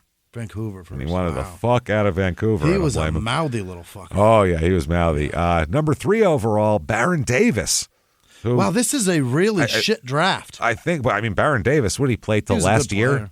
He played he played less than that. But he played for 13 years. Yeah. 4 overall, Lamar Odom. Yeah. Yeah. It's fucking bad. His bad everything. Yeah. Oh, he's sick with an addiction. That's right. I would say sick with too many drugs at whorehouses, I believe is. He's sick with dope. He's dope sick. with fucking cat houses and drugs, I think is what he's sick with. That's what he's. We got Jonathan Bender, Wally Zerbiak, number 6. Number 6, somebody took Wally Zerbiak. I am going to be sick with how much money was thrown away with garbage. Wally Zerbiak. Number 7, Rip Hamilton. He played forever and had a good career. Andre Miller, number 8, 17-year career. Really? 17-year career. Not bad at all. Sean Marion, number 9 for the Suns. That's a good one. Yeah. I remember meeting him when he got drafted because he came in the Jacksons that I worked at there. Yeah. And he had the biggest suit I've ever seen in my life on. It's just, his suit jacket was like 9 feet long. It was just so big because he's so fucking tall and he was so skinny at the time too. Jason Terry, number 10. Let's see, Langdon. Then you get Maggette, guys like that. You know, Corey Maggette, William Avery, more Dukers there. Is this not the worst draft of all time? It's not a great one. I'll say that. There are a few good Meta World Peace here. You got Ron Artest. There's a few good players in this draft, but overall, number 29 overall. First round. The last pick of the first round, number 29, the San Antonio Spurs take Leon Smith. Great system to be in. Couldn't be a better place for him to go than the most steady system in the league, a coach that's there forever. Oh, you're about to get yourself a father because Pop Tim loves Duncan his players. and David Robinson are your front court. So, I mean, these are the two most stoic fucking get the job done, play well, shut the fuck up kind of guy. So for a guy coming into the league who's, got all these kind of tearaway problems, this is the best scenario for him is San Antonio. Because if you fuck around there, you're gone. It's going to be obvious that you're outside of the bounds there because everyone's kind of buttoned up over there. I mean, the idea of the whole situation is that you don't have the opportunity to fuck up. You are going to be successful here because you've got two of the best power forward center tandems in the league. By far. Yeah. Jesus. By far. Now, that is San Antonio's first pick in that draft. Their second pick is a much better pick that they make. Oh, no. With the 57th overall, the second to last pick, they picked Manu Ginobili. Is that right? Absolutely. Who played 16 fucking years in the league and was on all their championship teams and all that kind of shit. One fucking three-pointers with that guy. Jesus Christ. So I'm going to say it now. You're drafted on the Spurs, who's Grace. This is Grace right here. Higher than Ginobili, you son of a bitch. A whole round higher. Yeah. Problem is he's immediately traded. Oh? Which is a problem because San Antonio, like we said, would have been perfect, but he is traded to Dallas for Gordon Giricek. Really? Yes. So he ends up on the Dallas Mavericks, which is not nearly as buttoned up of an organization as it is. It's certainly now. on the rise, but this is pre-Mark Cuban buying them. This is all that shit. I think he's about to buy them. Yeah. This is when they were doing, back in the day, they were offering to pay people $100,000 if they would change their name to Dallas Maverick for a year. Right. And then they'd have a Dallas Maverick tattoo and they'd pay you $100,000. So this is when they wanted fans so bad. Yeah. 40-42 this team went this year with Don Nelson as coach. Sean Bradley is the center here. Steve Nash is your point guard. Dirk Nowitzki's on the squad. Dennis Rodman. Rodman's on this team. Not a good influence for a guy like Leon. And Sid Sabalas, who's another very bad influence for a young guy like this. Sid, as much as he's a great guy, not a great teammate. Fan favorite. Always, every teammate's like, he thought he was the shit and the guy all the time. Yeah. Like, he thought he was the star of every team he was on, no matter who else was on the team. Good news, guys. Post-NBA life has humbled him. It has humbled him. But, like, he thought when they first got Kobe on the Lakers, he thought, I'm the star of the Lakers. Really? And, like, he was upset. I believe if I'm getting the story right, he was upset when they got Shaq because it was like, no, I'm the star. What do you need Shaq for? Like, sad. What the fuck, dude? Even 12-year-old me knew that he was the 6th or 7th best player on every team he's ever played every for. fucking team. Yeah, I liked him, but he won a dunk contest, which was fun. It was fun, but good player, but never worth a starter. No, a starter, 20-point guy could be, but he's not the star of the team. He's not. Even in the starting five, he's the 5th best. Yeah, usually. So the Fort Worth Star-Telegram has a thing, and they said, for his part, Smith said he declared for the NBA draft for one unselfish reason. He has one brother and 6 sisters scattered in group homes in Illinois, and he figured he could use his NBA money to buy a house and put everyone under one roof. Yeah. He wants to fix it. He wants to take his childhood, take all the shattered shards and pieces and little tiny broken glass, and then glue it back together now, which is... That's a crooked vase. It's a crooked fucking vase with holes in it and shit. Babe. No. It's going to be an ugly vase, man. Yeah. So they said it's a means to an end for Smith, a way to finally give his siblings some much-needed love, peace, and happiness. He said, I try to do everything the right way. He said, by the way, they say that he's wise beyond his years in this article. Yeah. He said, I'm trying to put my family back together. He said he was visiting the Sullivan House group home when he learned he'd been drafted by the Spurs with the last pick of the first round. He said, I did that because I knew everything would work itself out. I just wanted to let them know we're all in this together, and if I make it, then we're all going to make it. The people at the Sullivan House will always be a big part of my life because they helped me become the person I am today. I've never been in a regular family setting before. It was hard at times living in the group homes. Yeah. He will get a 3-year guaranteed contract worth about $2 million, though. Nice. Which, for him, it's so much. For a project boy, award of the state, that's project crazy. Child, literally, when you said boy, you didn't mean that racist. You meant a child. The project children. Yeah, and so, and not from the projects, meaning he's a project. He's a child who's a project for the team. He is a ward of the state. Yeah, that's also, His coach, his assistant coach in high school said, Leon's a good kid who just wants to be loved. They need a ward of the state story so these kids know they can still make it because a lot of these kids who become wards of the state feel like they're failures. I know I used to tell Leon all the time, hey, you've got a lot going for yourself, son. Don't blow it. Yeah, to get out of all that is so difficult, man. To dig from from it's literally digging from negative, because you've got to worry about, sometimes those people got to worry about, the people in that situation have to worry about yesterday's money that was spent, not today's. Yeah, not even today's. Forget eating today. I still got to pay for what I financed yesterday. You're not even thinking about tomorrow. Oh, God, tomorrow, it's so brutal. Tomorrow will come in 4 days when you're paying for tomorrow. I need tomorrow to pay for today. That's what it is. It's so brutal. So here he is. He goes to Dallas's first mini camp and is thrown out of the practice. Oh? That's not good. He later apologized to the team.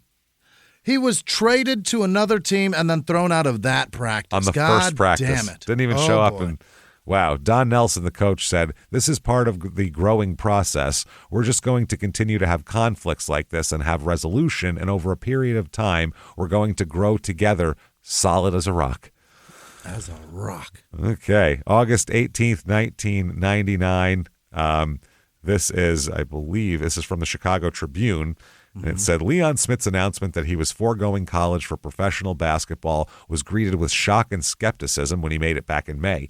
But the 6'10" King High School product has had the last laugh when the San Antonio Spurs took him in the first round of the draft. The Mavericks intend to send him to Europe for a year for development. Oh, boy.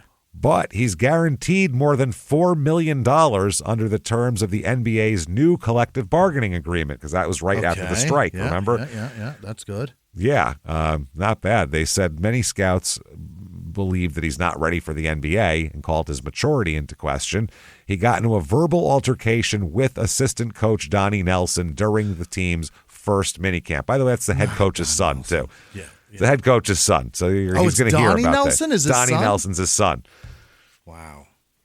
You just put an E on the end of it and it makes him younger now. Yeah. Yeah. Well, also that means that kid's been around the NBA. Oh, his nothing entire but basketball. He's met everybody this kid that he idolizes. Nothing but basketball. One of the coaches said, "We expected him to have problems with the coaches. It's always been a mental problem with Leon. He's still not ready. I think the NBA is doing a lot of window dressing. They always push kids to go to college, but they turn around and take a kid like Leon Smith, who everybody knows is not ready. The NBA is very contradictory." Yeah. 1999 here. He tells the Mavericks that this is November 7th. He tells the Mavericks he has no intention of taking their advice to play in the CBA or IBL this season, and he's ready for the NBA. He tells them that. Wow. So the Mavs had to abide by the new collective bargaining agreement and offer him a 3-year, $1.5 million deal, which he signed. So he turned down more money. He could have, if he signed the deal to go to Europe and did all that, he could have made more money. But he said no. Leon, though, used his second agent, he's already fired one, of course, to handle that deal because he fired his first one after that agent also suggested that he go play somewhere and get the experience, man. Okay. Your agent and your coach, here's the thing. Yeah. They both want stuff from you, but they're coming at it from different angles. Right. If they agree with each other, listen to them. Because your agent's for you and your coach is for the team. So you could see your coach saying shit that's not great for you, but is better for the team. So your agent's going to tell you, fuck them. They're going to, put you out to dry for them. He's saying, no, they're right. This will be better for your career. And he says, you're fired. When both of them agree, that's the right answer. Yeah. That's the right answer. Yeah. When two people that are disparate in everything reasons. else, if they agree on shit, it's probably the right thing to do. It's the best. Yeah. That's a fact. So November 16th, 1999 here. Holy shit.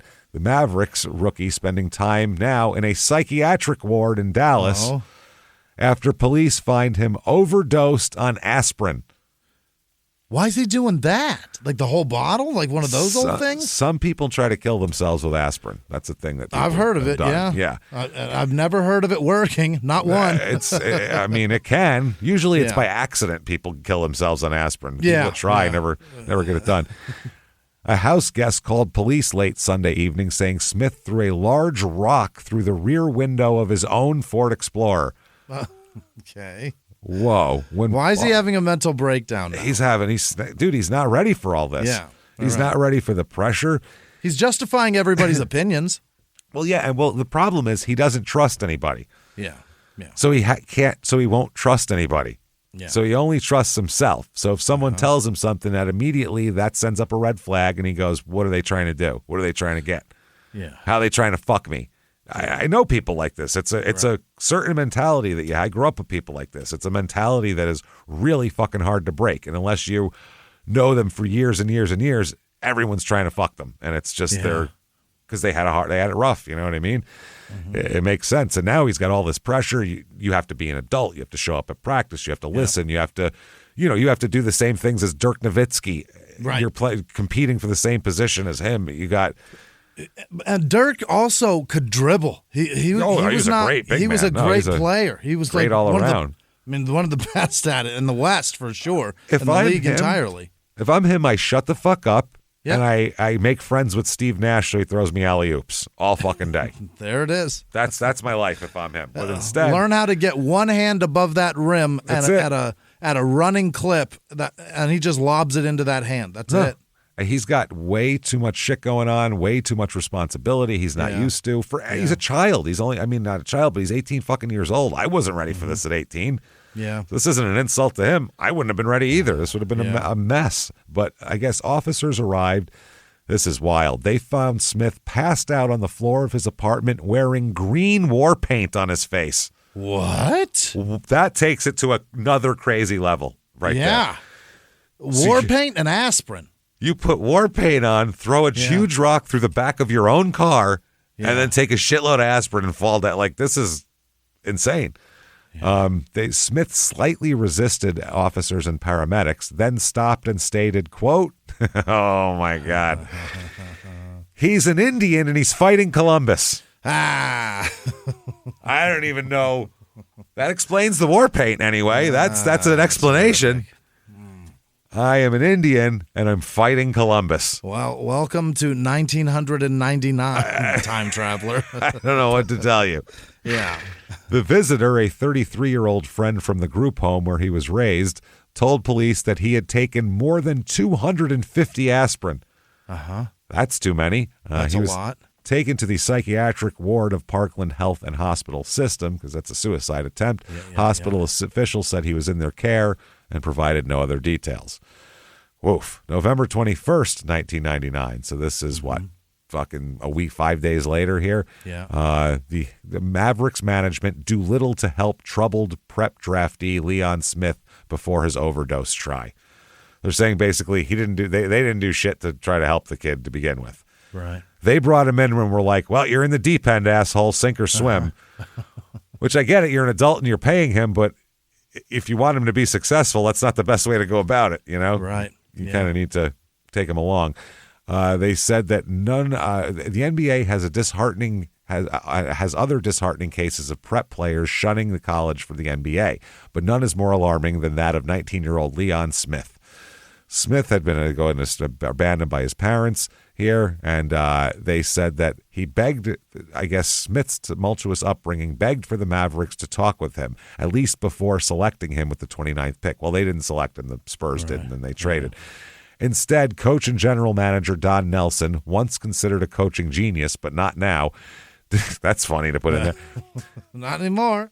Did not bother to do a background check. The Mavericks did not interview Smith. They did not interview his high school coach. They did not talk to people who knew him. That's crazy. Right. Crazy back. I mean, that's in the 70s you did that, but not in the late 90s. Oh, my God. So they talked about him going inside his house, painting his face, ingesting 250 aspirin and passing out, and saying he was an Indian fighting Columbus. Nelson concedes his culpability, the head coach. He said, "Look no farther than me. I'm the guy that decided to take a chance on him. I took a gamble. I rolled the bones. I tried to get a good young player early and see if he could develop, and it didn't work out. At least at this point, it didn't work out." Jesus Christ, he's still in the mental ward, and you're saying, well, fuck that guy. Right. Good Lord. But they said that he wouldn't play in Europe. They keep talking about that. He said Smith did not endear himself to the team when he refused during a training camp for rookies and free agents to run wind sprints.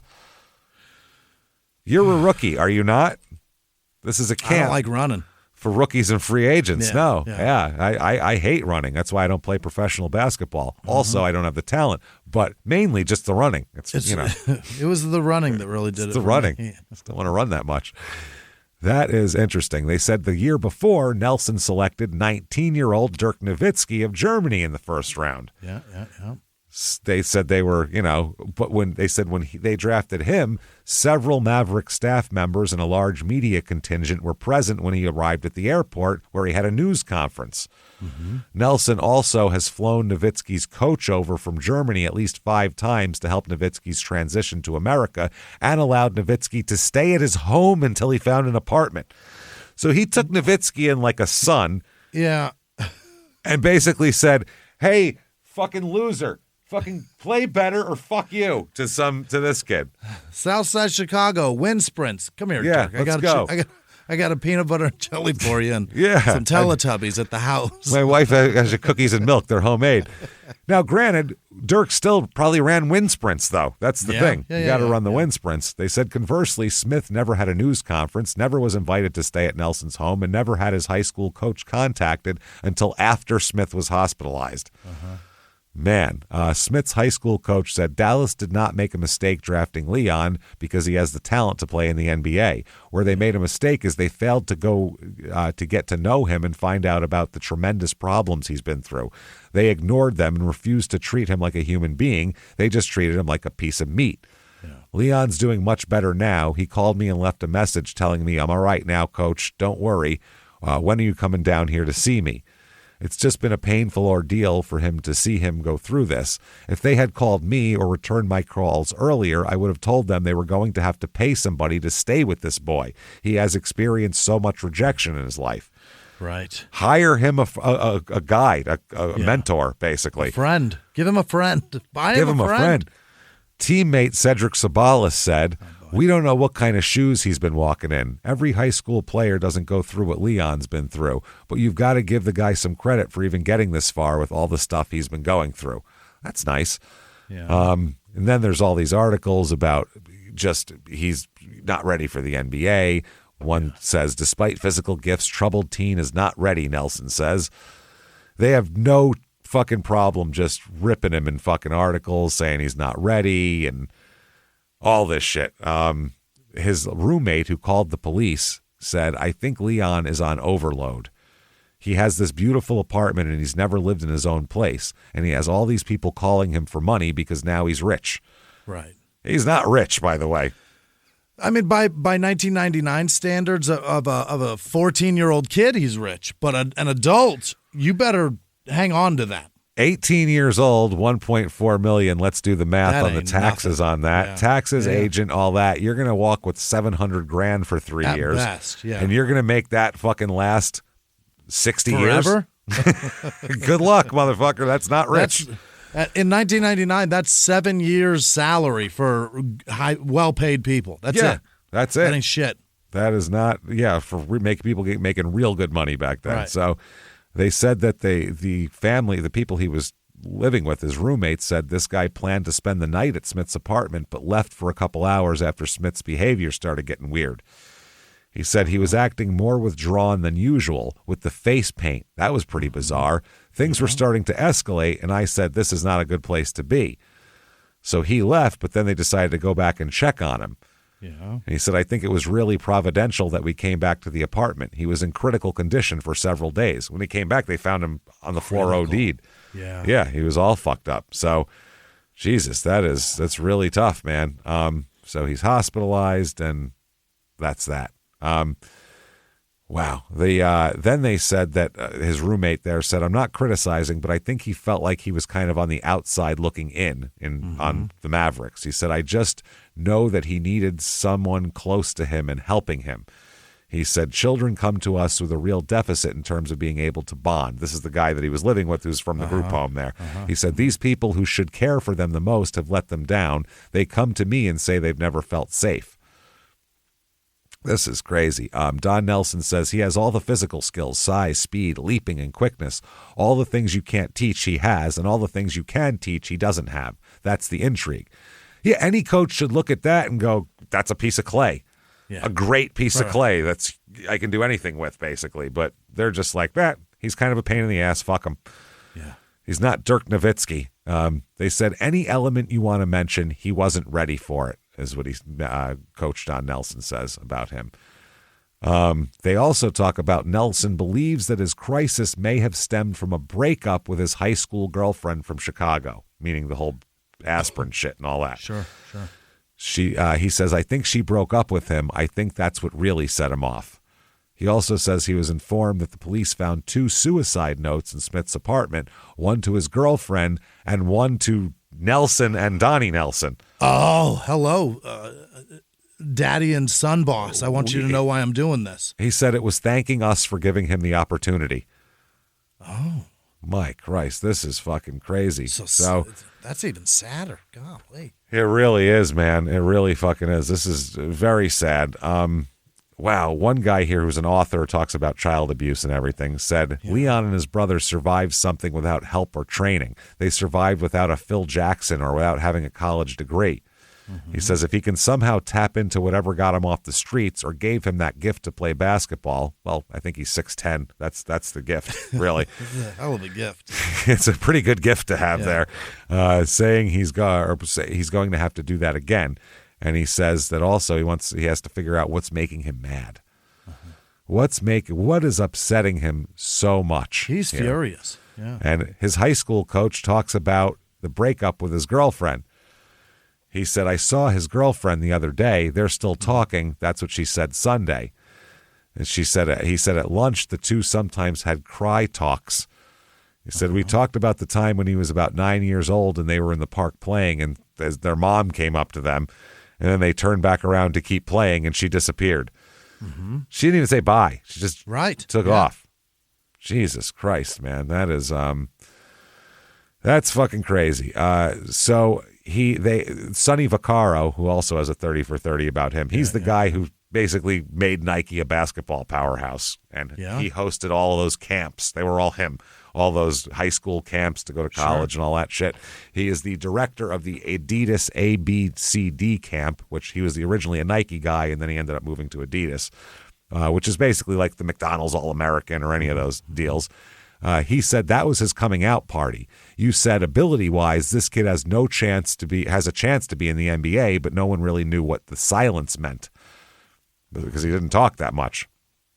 Smith asked to see Vaccaro privately here, and then he said he planned to go pro. Vaccaro told him that was a mistake. This is the guy to ask. He knows this shit. He's going to tell you. He could tell you within 3 spots of where the fuck you're going to get drafted, probably. Right. He knows all this shit. So Vaccaro started asking him, because he said, I don't think I get into colleges. And he said, well, what's your test scores? How bad is it? I'm sure this guy's dealt with a lot of this before. And Vaccaro said, he looks me in the eye and says, I've never taken a test. What? I've never taken a test. Ever. I asked him how his grades were. He said, I don't know. I've never looked at my grades. Oh, my God. He just didn't care. He just went to play basketball. No one made him do anything. So Vaccaro said, of all the kids I've been around, he needed help the most, and no one knew it. The signs were there. No one took 5 minutes to find out. Mm-hmm.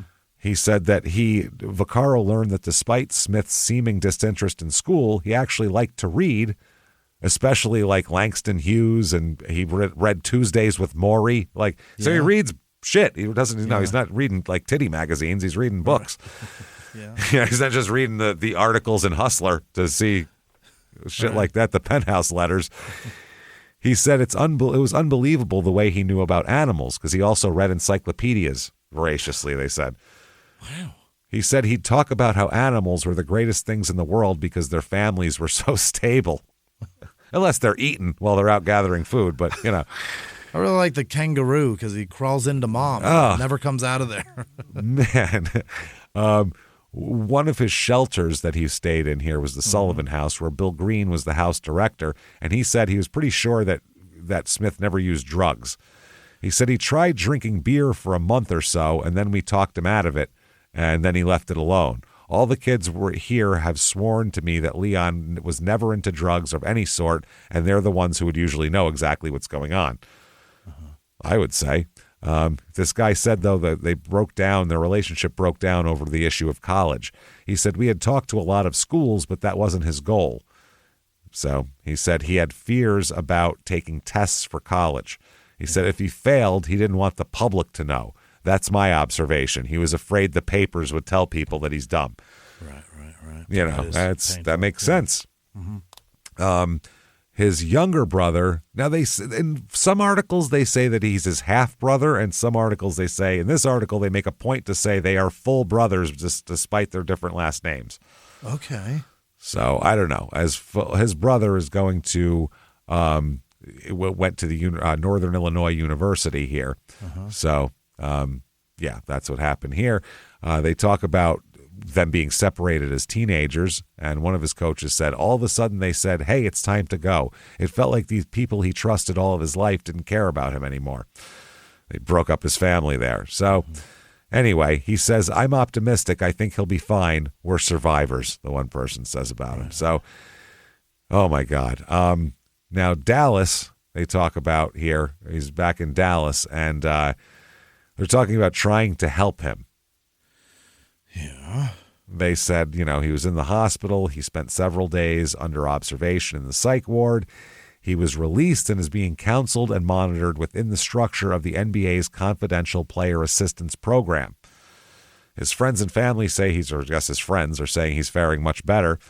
The high school assistant coach that he played for there said, everyone's trying to make Leon out to be crazy. They think he's gone off the deep end. Leon is not crazy. All he wants is attention. He wants to play basketball. That's it, period. Mm-hmm. Well, he painted his face green and said he was fighting Columbus. I mean, that's a different... He wanted to murk Columbus and all of his troops. Wild. Yeah, he joined a tribe, for fuck's sake. Yeah. That's different. He said, Don Nelson said, we had people looking after him, spending 80% of their time with him. We anticipated that he would have special needs. No, you didn't. There was just articles about the lack of anything. Yeah. He said the talent is there, the skills you can't teach. He said information, knowledge, and experience he doesn't have. We discouraged him from coming here, but once he was here, the idea that we didn't do enough is unjustified. Okay, I'm going to take a guess here. Here's what happened. They brought him in. Yeah. They said, hey, we're going to send you to Europe for a couple years. Yeah, we're going to develop you a little more there. Yeah. Now, at this point, that way he's not on their roster. So a guy who's not going to play, now they have a roster spot where they can get a veteran or somebody in there that can play, that's actually going to play. And they can kind of keep him in storage for a couple years. He'll get paid, and then he'll come over here. He said no. Yeah. Also, they saw the writing on the wall of the European players are starting to develop and get better. Perhaps we can send him there and he'll get used to playing that style. Then when he comes back, he learned how to play this game better, and he learned how to play with the European players. No, not in 1999. The European style was considered a detriment. But you got Dirk and Ginobili. You had all these people coming from Europe. They weren't big at the time, though. Who was the best players in the league? None of them were fucking European at the time. Yeah. Well, that's what it was. This was how they don't know that, though. They don't know it in 25. How the fuck would they know what the league's going to be like in 20 years? I don't know. I don't know. I didn't know anybody that played in the fucking European market at that time either. No, but you wouldn't sit there, right? Watching a bunch of giant black guys dominate the league and go, in 20 years, I think a bunch of European guys are going to do that. You wouldn't think that. You wouldn't think they'd change the rules to make up for their softness, too. That's the thing. In 99, the Euros got the shit beaten out of them in the 90s. Who else was in the league in the 90s? Nobody. Huh? That's what I mean. Sabonis, a couple of Petrovic. Eastern Bloc guys. Yeah, Petrovic. I mean, there was a couple, but they were freaks. They weren't. They were unbelievable. They were good, but they weren't. Sabonis might have been good 10 years earlier, but they brought him in way late. But Petrovic was a badass. Olajuwon and Mutombo, they were searching the world over to find that freak of nature that could just do wild things. They were Africans that played at American colleges, though. Oh, okay. So they, you know what I mean? Olajuwon played at Houston. Did Bull play at a college? Yes, they brought him over here to play in college. Yeah, because he didn't hardly play basketball. That was an elderly man at that time. He was also 38 years old at the time they were doing that. But they had no idea the Euro thing was at the time when they took Dirk Nowitzki, they're like, well, you're taking some white European guy? He's gonna be soft and get the shit kicked out of him out there. Yeah. They didn't realize they were going to change the rules for him in the next 20 years, make it so no one could touch him and he was allowed to travel. You know what I mean? So it's just different. So at the time, you looked at a kid from the inner city and you go, "That's a basketball player." Yeah. He grew up playing. So it's weird though. But I think they said, "Listen. You don't want to do that? Fine. Yeah. We're going to make your fucking life miserable here. We're going to treat you like shit. You want to be on this team? Yeah. We're going to treat you. We're not, no special treatment. Not going to try to make you feel better. We're going to fucking make your life miserable." That's what I think they did. Earn that money. Yes, and extra because you fucking pissed us off, and that's what they don't want. Some 18-year-old telling them shit. Right. In the league, nobody does. So. I don't know. They said to give their very youngest players a shot at success, teams have to shoulder some social service responsibilities, according to Harry Edwards, the California Berkeley social psychologist and longtime sports activist who serves as a consultant to pro teams such as the 49ers and the Golden State Warriors as well. Mm-hmm. He said what it comes down to is a farmer slaughtering his calves to meet his meat quotient. The league has to dip deeper and deeper in order to sustain its talent level. It's critically important before a player is drafted that a team evaluate how capable it is as a franchise to deal with that player's baggage. Yeah. When you bring a young kid in and stuff his pockets with millions of dollars, you have to be vigilant and aware of some of the possible stumbling blocks. It's not only good human resource management, it's good business. Why would you sign a player to a multi-year contract, a multi-year, multi-million-dollar contract, and leave them wandering in a fog-shrouded social and cultural minefield? Because that's the way it was back then. They loved sink or swim. They loved it. It's tough love. They took a certain fucking there was a certain verve to people failing. They loved it. Wow, that's what he gets. Like it's hey, also to the fans of the sport. They enjoy the team putting that player through the ringer because it's blue collar people that are paying. It's because my job sucks. It's jealous twats who go, my job sucks. Why can't your job suck too? This overpaid baby, right? Sorry, but if you grew to 6'10", you'd be loving your life and not fucking working about it too. Or if you did better in school, you wouldn't be complaining. So shut up. If you were 6'10", you wouldn't fit under the cabinet to do all that plumbing, and they'd make you play basketball. No shit. They wouldn't want you on the roof. It'd be too long of a tumble while you're fucking hot tarring. You fucking idiot. Shut up. Or it'd be much easier for you to fall. Yeah, Christ. So, I don't know. They talk about that, and they say, since 1971, at this time, only 11 players have been drafted by NBA teams right out of high school. Mm-hmm. Oh, he was 11. He was the 11th one. Wow. Think about that. That's and 3 of them were Moses Malone, Kobe Bryant, and Kevin Garnett. So. Yeah. And some of the others probably failed. Yeah, they did. They definitely did. They said Kobe and Garnett made smooth transitions, but Smith had arguably the most dysfunctional and disadvantaged background of any of the recent preps to pros prodigies. He had it rough, man. So they talk about that. The executive director of one of the group homes said, "I know he's with the big boys now.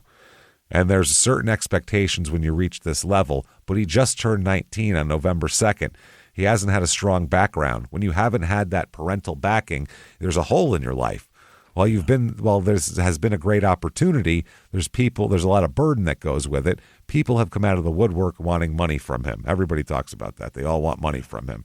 So Leon's high school coach here is a little pissed, saying that basically the Mavericks just shit canned him off and stuck him on a desert island.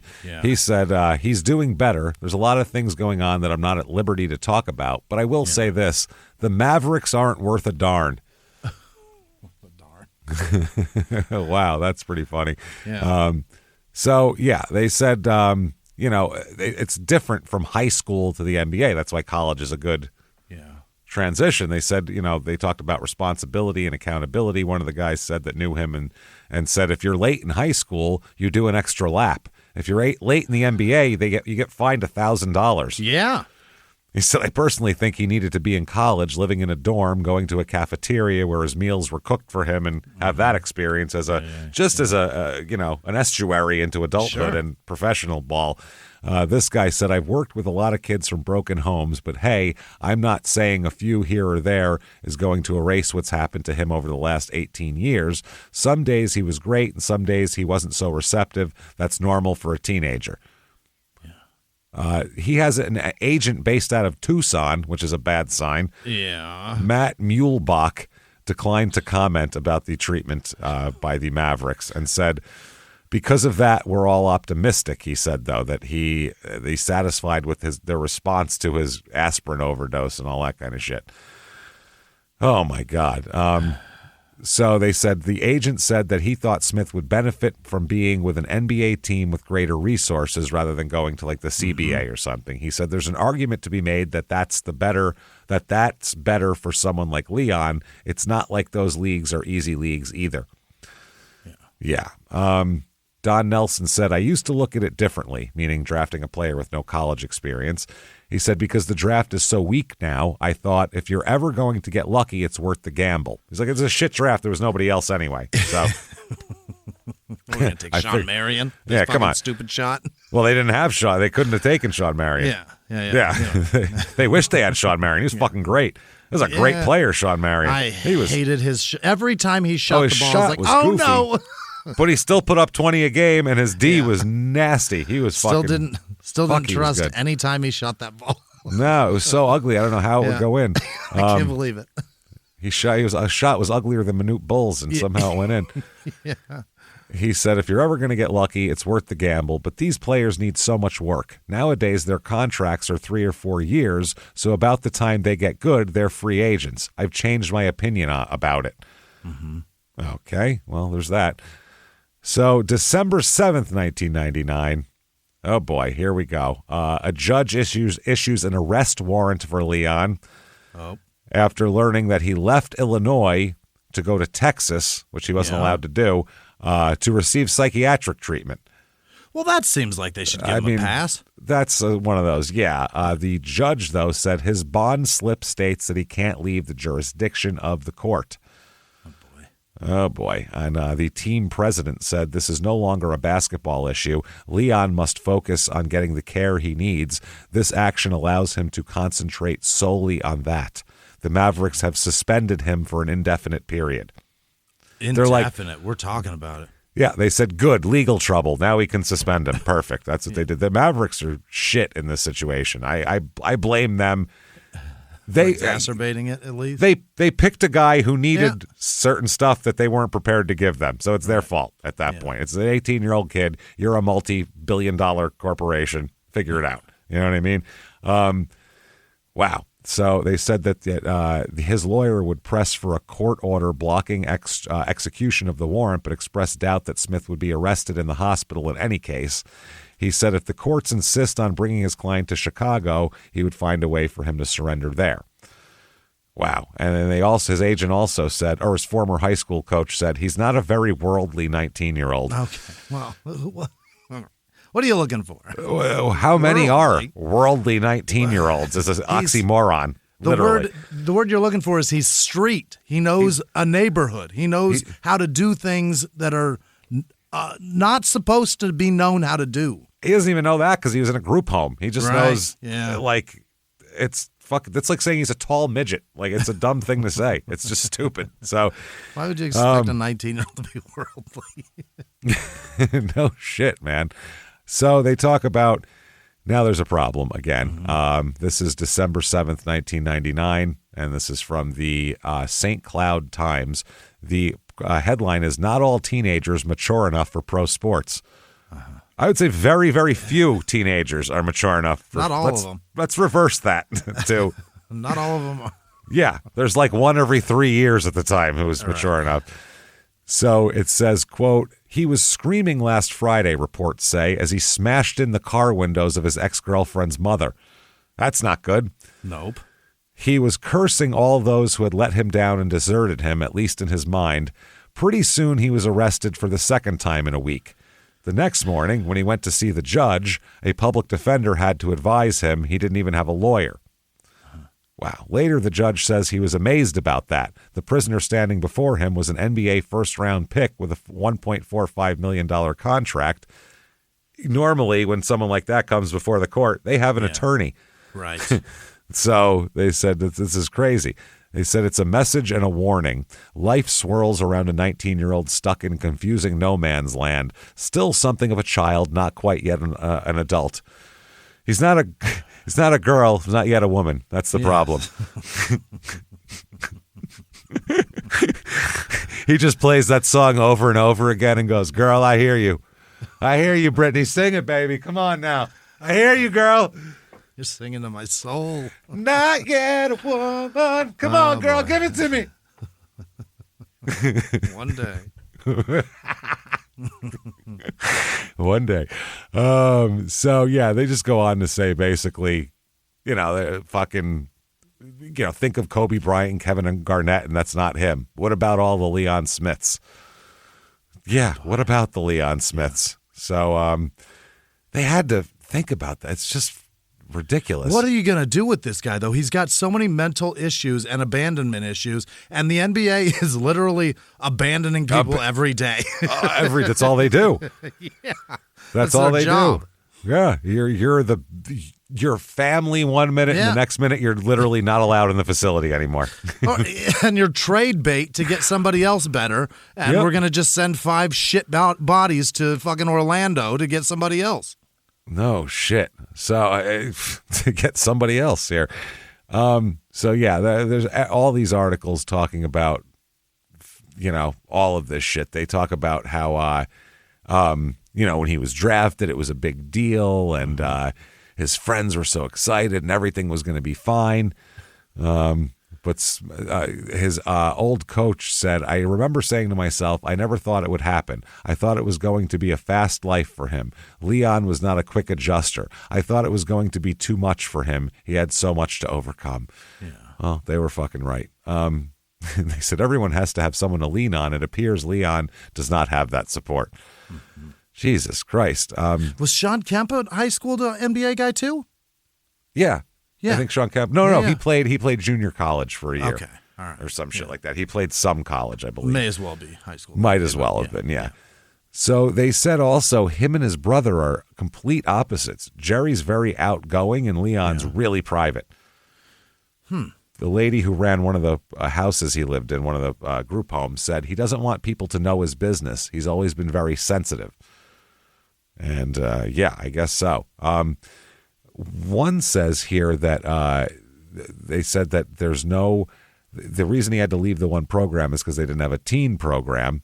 And the guy who ran part of this said, "I thought it was terrible. Most kids, there's some consistency in where they're going to go, and he didn't even have that." So basically they're just connecting this with the NBA, saying that, fucking, it's to be expected. They're talking about his mother sometimes bringing his sisters when he was later on and saying, "I don't think she ever felt comfortable. I don't think he ever made her feel comfortable." Okay. Yeah, no shit. Now his mom says, quote, "It's like he doesn't have no one. Everybody's coming out saying they're a surrogate parent. I was his mother all along. Everyone is trying to claim him as theirs." Man. Well, yeah, excuse me. The state of Illinois argues with you. Yeah, they would have something different to say as your kids wandered around looking for food at 2 a.m. By the way, when he got tossed out of the first pro practice, Donnie Nelson, the assistant coach, ordered the players to run extra wind sprints, and Smith said, "Why don't you run it?" Oh? And flung his jersey on the floor and stormed out. Oh, Jesus. So, yeah, that is Can't do that. Not okay. There, you can't do that, obviously. That ain't going to fucking work.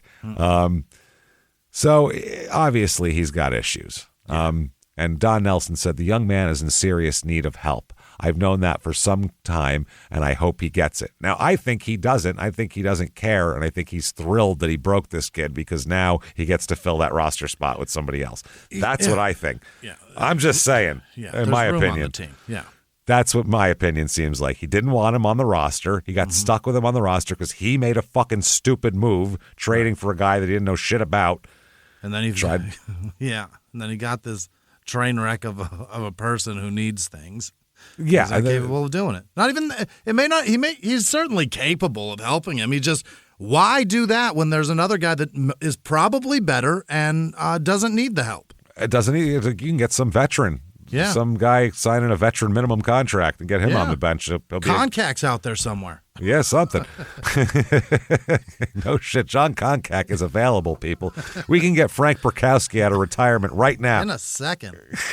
His coach from high school said they treated him like junk. And then he said, quote, God don't make no junk. Oh, is that right? Yeah. Like fucking, like the guy on Reno 911. Yeah. Doesn't make no junk at all, huh? Okay. Didn't he say that before he fucking did a shot and rode off on a motorcycle? God don't make no junk? Tommy Hawk or whatever his name was. The bounty hunter guy, the bounty hunter guy they came into. He'd say, God don't make no junk. And then he'd do a shot and what's his name? Dietrich that Bader. Guy. There you go. Yeah. I'm like that guy. He's terrific. I didn't realize you said that. That's very funny. No shit. They said at the court date, his last court date, he was receiving psychiatric treatment. He was escorted by 2 members of the NBA Players Association Assistance Program, which, by the way, is not the Dallas Mavericks. That's the Players. That's the union. That's the union. Then they hustled him into a black Cadillac. His mother rushed to the car to peer in. The door slammed, leaving her on the street alone. In her hand, she held a piece of paper she had tried to give to her son. It was her phone number. She's trying to slip, and they said, fuck off. Get out of here, lady. You did this to him. Go away. Yeah, this is fucks. Wow, that's so fucked up, man. Yeah. That's messed up. February 1st, 2000, headline, Too Much Too Soon. Yeah. Oh, come on. Jesus Christ. They said... They should have known that it was too much too soon. The problem is they want perfect between the ears to earn the money that they're paying good money. They want quality products for it. Sometimes you're going to get one that's fucked up. And especially if you got, okay, let's say you drafted Tim Duncan and he did 4 years at Wake Forest and everything was fine and he's supposed to be the greatest team player and he shows up and he's like, why don't you run wind sprints? Fuck you. And then it's like, what the hell just happened? What is this guy? Yeah. When you pick an 18-year-old who grew up in group homes, you have a different responsibility. Yeah. You just do. Went to bed hungry a lot. Well, this gets even weirder. This is from the New York Times. They talk about how he's trying to get back into the NBA. The article starts out, Leon Smith looked at his right arm, then his left. As he awoke in a hospital after a suicide attempt, he asked a doctor why only the left arm still had an intravenous line. She said, the doctor, quote, the coach said to take the IV out of your right arm. He said that's your shooting hand. Oh, my God. Who cares? He's in the hospital. This is fucking crazy. That is... insane. But they said this is the guy from the team said, I didn't instruct the doctor to take the IV out. I just mentioned it. You just mentioned it. Why are you mentioning it? Yeah. People can look at that the way they want, but at least I got in there to visit him. Where was everybody else when Leon needed help? You what? Dude, you're trying to get needles out of arms thinking that causes damage to his shot? Wow, that is ridiculous. Donnie Nelson said, the assistant coach, you look at the lack of big talented people in the NBA and in college basketball, and if we didn't take him, someone else would have. That was the worst draft in 10 years. If you're going to take a risk, the rule of thumb is take it on a big guy with some potential. We couldn't although Ginobili is like arguably the biggest star of the draft at that point. We couldn't delve into Leon's medical records, but we knew about the issues and challenges. It goes against any grain. You do not cut or trade talented young players unless it's for fantastic reasons. Leon has a 7'5" wingspan, which is a big deal. 6'10" with a 7'5" wingspan. That's bigger than he is tall. That's big. Yeah. They said, looking back, maybe you sometimes get blinded by talent. Yeah, now they're looking for guys that have it's like a 7-inch over their, that's what they look for. One high-ranking league official who spoke under the condition of anonymity said, quote, they can defend themselves all they want, but how do you draft a player without ever talking to them? Mm-hmm. There you go. And that's a fact. They said that his friends kept asking him for money. He felt the Mavericks didn't want him around. Then he and his girlfriend, Cassie Poindexter, a 16-year-old star in basketball in Chicago, also broke up. Yeah. He was dating a junior in high. Dude, he's dating a child because he's a child. Right. But they grew up. They were in the same school, so it's not even like. So it's normal. It's home to him. Yeah. He was a senior dating a sophomore. Now he's a fucking NBA rookie dating a junior. Yeah. Now he's a man with a child. Wow. That is, that's ridiculous. He says that, and then he was arrested again for threatening his ex-girlfriend and damaging her mother's car.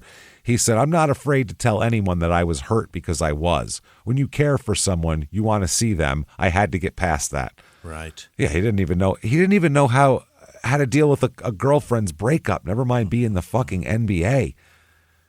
That is insane. Too much. It's fucking wild. Too much too soon. That's what that is. He said, it's exact good article. "I think I'm ready to play at this level. I'm just working as hard as I can just in case someone calls me up. I'm in AAA right now, trying to make it to the majors."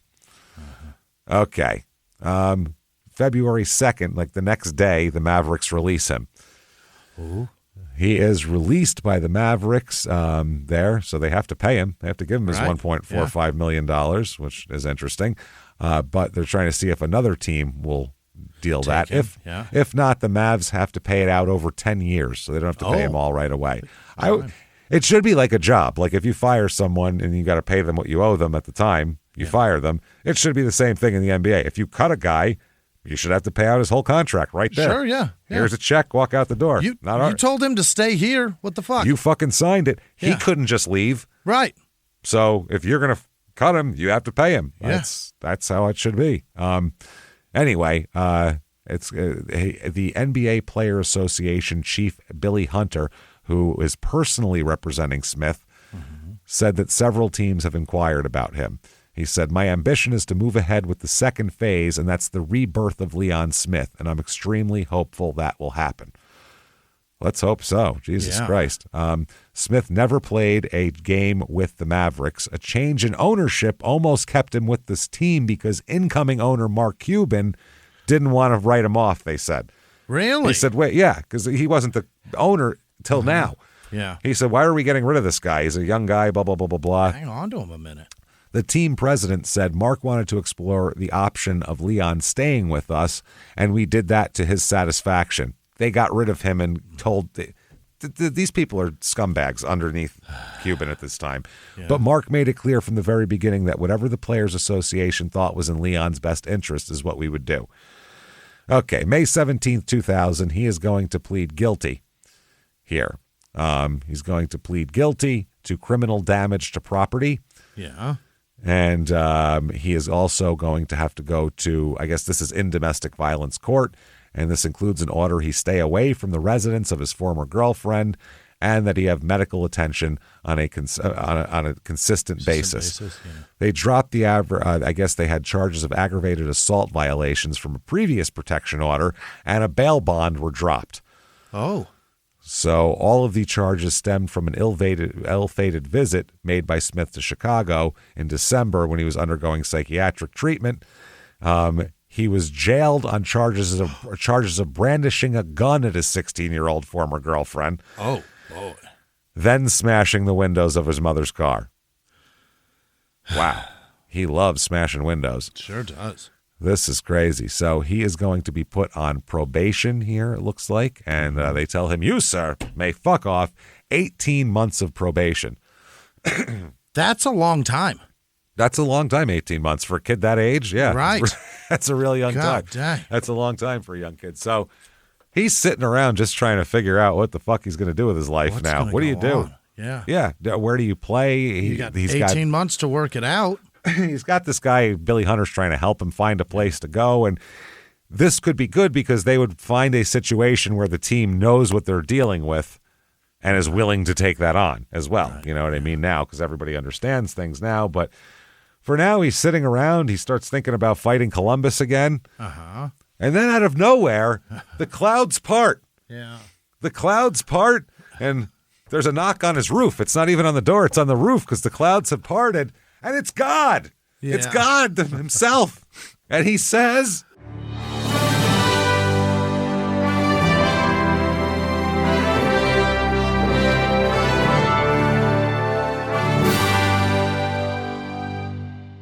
Leon? Yeah.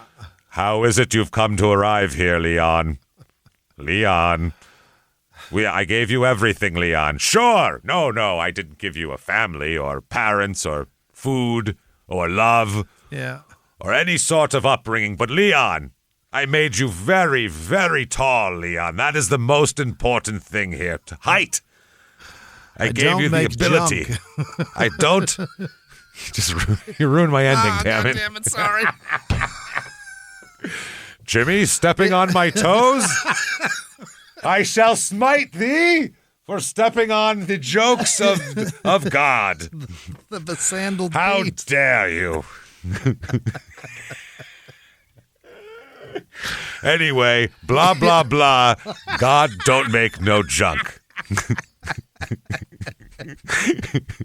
And then poof, in more clouds, and the roof closes, and God's gone. And Leon is very, very confused about what's going on right now. He repaints his face and starts looking for Columbus. It's real weird shit that's happened. Regroup, battle plan. Another battle plan. Yeah. So, June 25th, 2000, he is playing for Team Adidas in the Chicago Pro-Am League. That's not good, right? I don't even know what the fuck that is. No, Never that's not Europe. Adidas? That's not the Adidas. I mean, I guess they sponsor the league. I don't know. The Rockets executive vice president said physically he's quite imposing. We worked him out, but it's more than just a physical development for him. There's evidently some emotional things there. I hope he's coming along well because he's a very nice young man. Yeah, he seems to have problems, but he doesn't understand. But now the NBA commissioner who insists, David Stern at the time, insists the D League, now it's the G League, it was the D League, because D sounds like a bad grade. Yeah, right. G sounds worse. It sounds like the worst grade. So bad we don't even give these. Yeah, like G isn't a grade, so you can't say, you get it's next the F League, you know what I mean, or whatever. But D never sounded good. They said that league was not created with Leon Smith in mind, sees baseball's format as a model, meaning it's a minor league model. Yeah. Stern says he's discussed an alliance between the D League and CBA officials. He said, this is not about 18-year-olds who can't make it in the NBA. That's a different problem we're trying to address right now. So proponents see the D-League as a way for the NBA to avoid this, essentially. You know what I mean? Yeah. So that's the problem. They said with Leon, there was a whole lot of things involved, but he's gotten all that behind him, and he'll be ready this time. He's rectified his situation, and he'll be in a better frame of mind. He's good now. That's what they're saying. Don't you worry about him. November 4th, 2000, here he is. They said that when he kept getting in trouble last year, the NBA Players Association stepped in to handle his affairs. That is no longer the case. Billy Hunter said, we're not managing Leon's affairs anymore. We terminated our relationship with Leon at the end of last season. Fortunately for Leon, he gets paid over the next 9 seasons. He's got 9 more years of paychecks coming to him. Beyond that, he's pretty much on his own. Oh, deal with it yourself. Yeah. They said, fuck that guy. Yeah. He wasn't invited to any NBA training camps after playing in the Pro-Am League there. So that's not great. So he'll receive $150,000 a year for 10 years. Not bad. That's not bad. That's a pretty good. No. Yeah. That's not bad. 2000, 2001, he is playing in the IBL, the International Basketball League, which he's playing for a team in the exotic international locale of, let me see if I can pronounce this correctly, St. Louis. Is that how you pronounce it? I've heard. I think it's St. Louis. St. Louis Swarm he's playing for. Very international. Very cosmopolitan. December 17th, 2000, troubled Leon Smith has put his troubles behind him and begun a comeback with minor league basketball team. Chicago Tribune, fluff piecing him up here. That's what they're saying. They're talking about him. He's all going to be ready. He said, quote, I played like a person who just played his first game. I was expecting more. Given the time, I could have done more, but I was put in during certain spurts. He's saying in his first game, He had 7 points and 11 rebounds in 28 minutes off the bench. Yeah. So they said not bad, but not great. Could be better. The coach said, Bernie Bickerstaff is the coach. Oh. He said he's very talented. He said the talent is really no problem. He has to surmount a stigma. That's unfortunate, but one thing I know, people in the NBA are forgiving. Young people make mistakes. Okay, There you go. So will he get back to the NBA? That's the thing here. Will he get back? Because otherwise, I mean, I don't know. So they keep talking about all this shit, and he's just playing for St. Louis, and he says, I feel if I play the best I can, then it'll be there. There's no timetable. When the time is right, it'll happen. So here we go. He finds family in the CBA, another article good. says. It's about time. Yeah. On a recent Monday morning in Sioux Falls, South Dakota, front office workers for the reborn Continental Basketball Association Skyforce had their preparations for a weekend home opener interrupted by a visit from the team's 6'10", 250-pound starting center. Talking about him coming in, being real gregarious with everybody and all that kind of shit. They said when he was thanking our staff, he told them, I've never had a cake for my birthday before. What? If you think about it, what happened with Leon is something pretty special. He never had a birthday cake. That's pretty fucked up. I mean, we don't know if that's true or not, but it doesn't sound good. They said he's so soft-spoken, he's barely audible. Also, they keep talking about that. He's just real humble. Quiet. Yeah. He said, I don't want this to be the last chance, but at the same time, in order to be a better person, it could be the last chance. The negative stuff from the past definitely humbled me.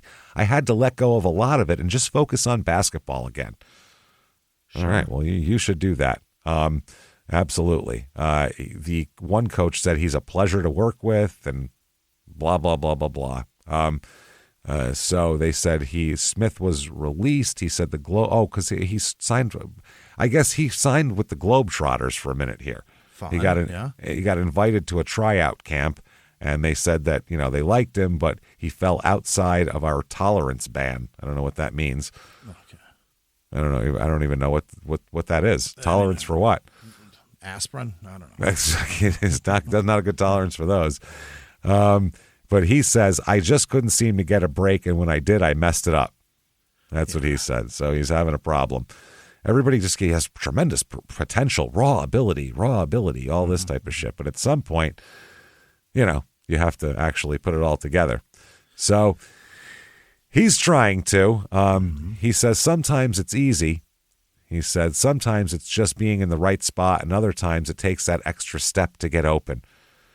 He says that he's also on probation still. He said, if I need to talk to someone, there's a lot of great guys on this team to talk to. Mm-hmm. All right. November 30th, 2001, he leaves the Skyforce.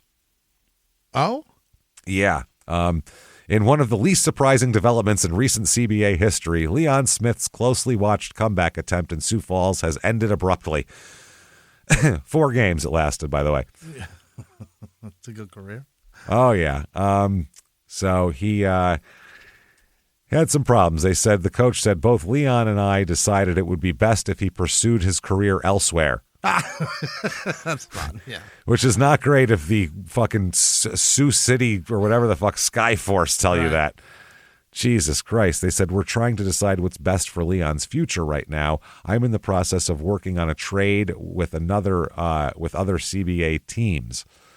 What the fuck? I guess he had 30 points and 18 rebounds in the last game, but now he's gone, which I don't understand it. So they say here, this is December 8th, 2001. He's got a new team. Here we go. The Gary Steelheads. From Indiana. That's right. Yeah. The Gary Steelheads. Smith said, I got my man Henry right here, pointing to James. He scores. I can rebound and do what I need to do. He opens it up for everybody. Okay. Now, January 14th, 2002, the Atlanta Hawks sign him to a 10-day contract. All right. That's the tryout contract, essentially, those good. 10 days. Yeah. And sometimes they'll keep signing you to a bunch of them, and then you might get signed. It happens all the time. Yeah. January 16th, 2002, here he is. He's called up from the CBA, and he said, I'm definitely more responsible now. He's ready to go. He said, I'm very excited and feel thankful for the opportunity. I'm ready to take on the responsibility of being a professional basketball player. I mean, I don't know what the hell else he's been. Yeah. Aren't the Steelheads professional? I think he's getting paid for that. He said, it's just my time to grow up. I don't want to stay young forever. I don't want to be left behind by people in my class. I just want to be productive in this society. Yeah. So 2001, 2002, Atlanta Hawks are a 33-49 team, type of team that looks for extra guys in the CBA. Sharif Abdur-Rahim on this team. Trying to see who else. Alan Henderson, Tony Kukoc. Holy shit, I forgot he was on this team. This was a tough Atlanta team. Yeah. Theo Ratliff, Dickie Simpkins, Reggie Slater, Leon, Jason Terry. Okay. That's good. January. What year? That's 2002, 2001, okay. 2002. Early Hawks. Yeah. He got drafted. I think he was the same draft as Leon. He was, yeah. Took him a few years to get over to Boston and be good. Totally. January 24th, 2002, he signs a second 10-day contract with the Hawks. Oh, we're going to give him almost 3 damn weeks. Jesus Christ. Not bad. February 1st, 2002, is waived by the Hawks. God damn it. Almost. So yeah. Yep. February 6th, 2002 here. Smith waits for resolution. They said the Hawks don't know whether to say goodbye to Leon Smith, so they simply said maybe. They declined to sign him for the rest of the season, but they didn't send him packing for the CBA. They didn't send him anywhere. Leon said they don't exactly know what they want to do. They know he's not with the club. He's not playing for the Hawks, and he's not playing down there, so they don't know what the fuck they're going to do here.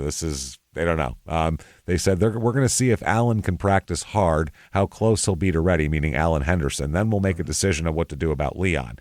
He worked hard and he was on time. We were happy with what we saw of him in his time here, and if it works out, we'd like to have him back. Sure. March 6th, 2002, a month later, he signs a multi-year deal with the fucking Hawks. Oh, they got him back. They got him back. Talk about working your way back from shit. That's a painful way to get it too, dude. That would make you appreciate it. Like, yeah, dude, this is hard. Fucking crazy. Yeah, this is not a right. Yeah. This is a privilege, or it would make you crazy. He plays in 14 games that season, by the way, 2001 and 2. 14 games, only averaged 7.1 minutes. So he's a total bench guy. I mean, let's see what's he got points per game. 2.2 points a game, 2.2 rebounds a game. He's barely in there. Yeah. Here we go. August 2nd, 2002, he's traded by the Hawks with Tony Kukoc, mind you. Oh, that's great. For a 2003 first-round draft pick to the Milwaukee Bucks. Okay. Oh, and a first-round draft pick. So it's Leon, Tony, a first-round draft pick for Glenn Robinson. Oh, that's a good trade. The big dog. That's the big dog there. Yeah. But September 20th, 2002, he's waived by the Bucks. Never played a game with them. They never gave him a chance. No, he got thrown in. Basically, Atlanta said, you're going to pay this guy's salary. Yeah. You're going to pay him off. Yeah. That's it. So now he's fucked again. Now he's got no team again. I mean, at this point, at first you're like, you're kind of being a jerk off, but then he's working hard and you kind of feel, you feel kind of bad for him at this point that he's trying. Everybody says he's working hard. He's not getting the chances he needs to succeed at this point. Yeah. He's only 22. So young. He's 22. He's the same age Tim Duncan was when he came out of college. Yeah. Like, they see something in there, though, right?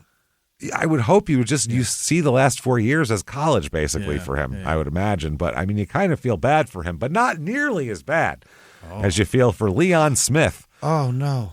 Corporate compliance manager at Metro Transit Authority. Where is that? Oh, it's in New York. He works at MT. I wonder if my brother knows him. Possible. Yeah. It's possible. That guy, Leon Smith, building fast query, a scientist, naturalist, and nerd in San Francisco, California. Okay. I don't think that's our Leon. No. He's worked as a data engineer. Yeah, I don't think that's our guy. Leon Smith. Who is this guy? A lawyer? Yeah, experienced. Oh, he's the mayor. He's running for mayor. 16 years as mayor of Oxford. He's dedicated to serving the people of Oxford, bringing opportunity and industry and jobs, and he's conscientious, moving Oxford forward in a financially sound way. Vote to re-elect Leon Smith.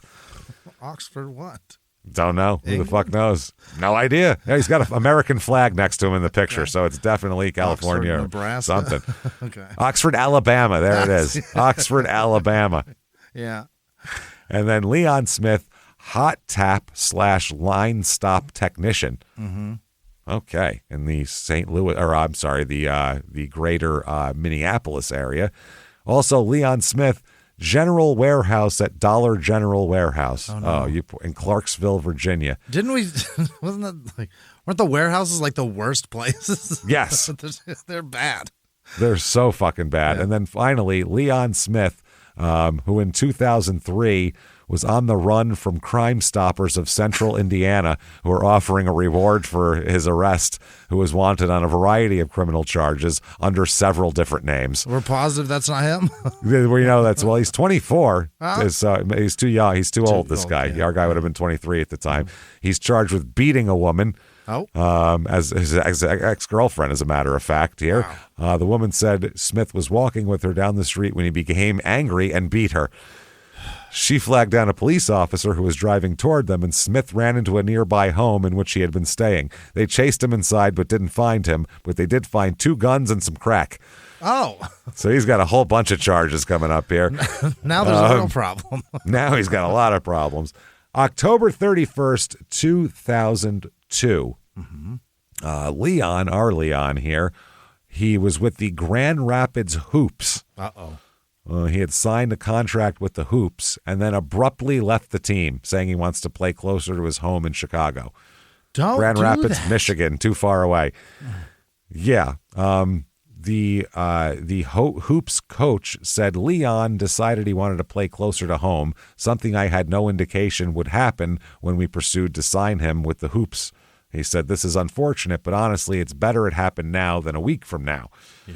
Yeah, look, we didn't design plays for him and shit. Right. They said, we're burning up the phones right now trying to find players of size we can bring into camp because he was going to be the starting center, they said. So now he's not. So November 1st, he's a steelhead again. Oh. He signs with Gary, yeah. which Gary is by Chicago. So there you go.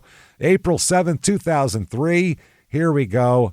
He is with the Harlem Globetrotters now. All right. Yes. They say that he's the backup center for the Harlem Globetrotters. Yep. This article calls him the poster child for NBA ill-preparedness. Yeah, they are. Yeah, They, everybody. The whole organization from top to bottom fucked up. Throw a bucket at me, make me flinch, Yeah. and have me be covered in confetti. Yeah. They're introducing him as Fabulous Leon Smith because he's a Globetrotter, so you got to have a nickname here. He was the first substitute off the Trotters bench here, and he misfired a jumper, threw up a wild jump hook, was badly out of sync on an alley-oop attempt, and missed 2 free throws. Doing great. Terrible. They said he played with a lot of energy and effort, though.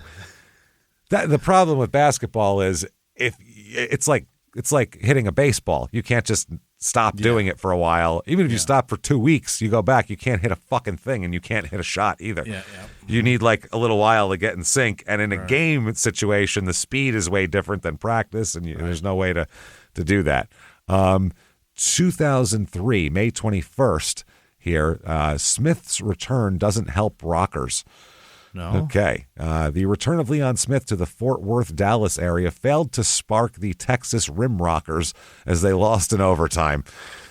He had 8 points, 11 rebounds, and 5 assists, and was called for a technical foul and a flagrant foul during the game. Doing great. July 4th, 2003. Let's see what he got here. They're talking about, will he be a Laker? Oh. He has taken a step toward becoming a member of the Lakers. Okay. That's what they said. I don't know what that step is. Yeah. But he's going to play in the LA Pro Summer League, which is in Long Beach, and the Lakers keep an eye on that. Okay. But September 11, 2003, back to the Steelheads. Okay. Back Old to reliable. Old reliable. They'll always sign him here. November 23rd, 2003, Steelheads show off strength and win. Okay.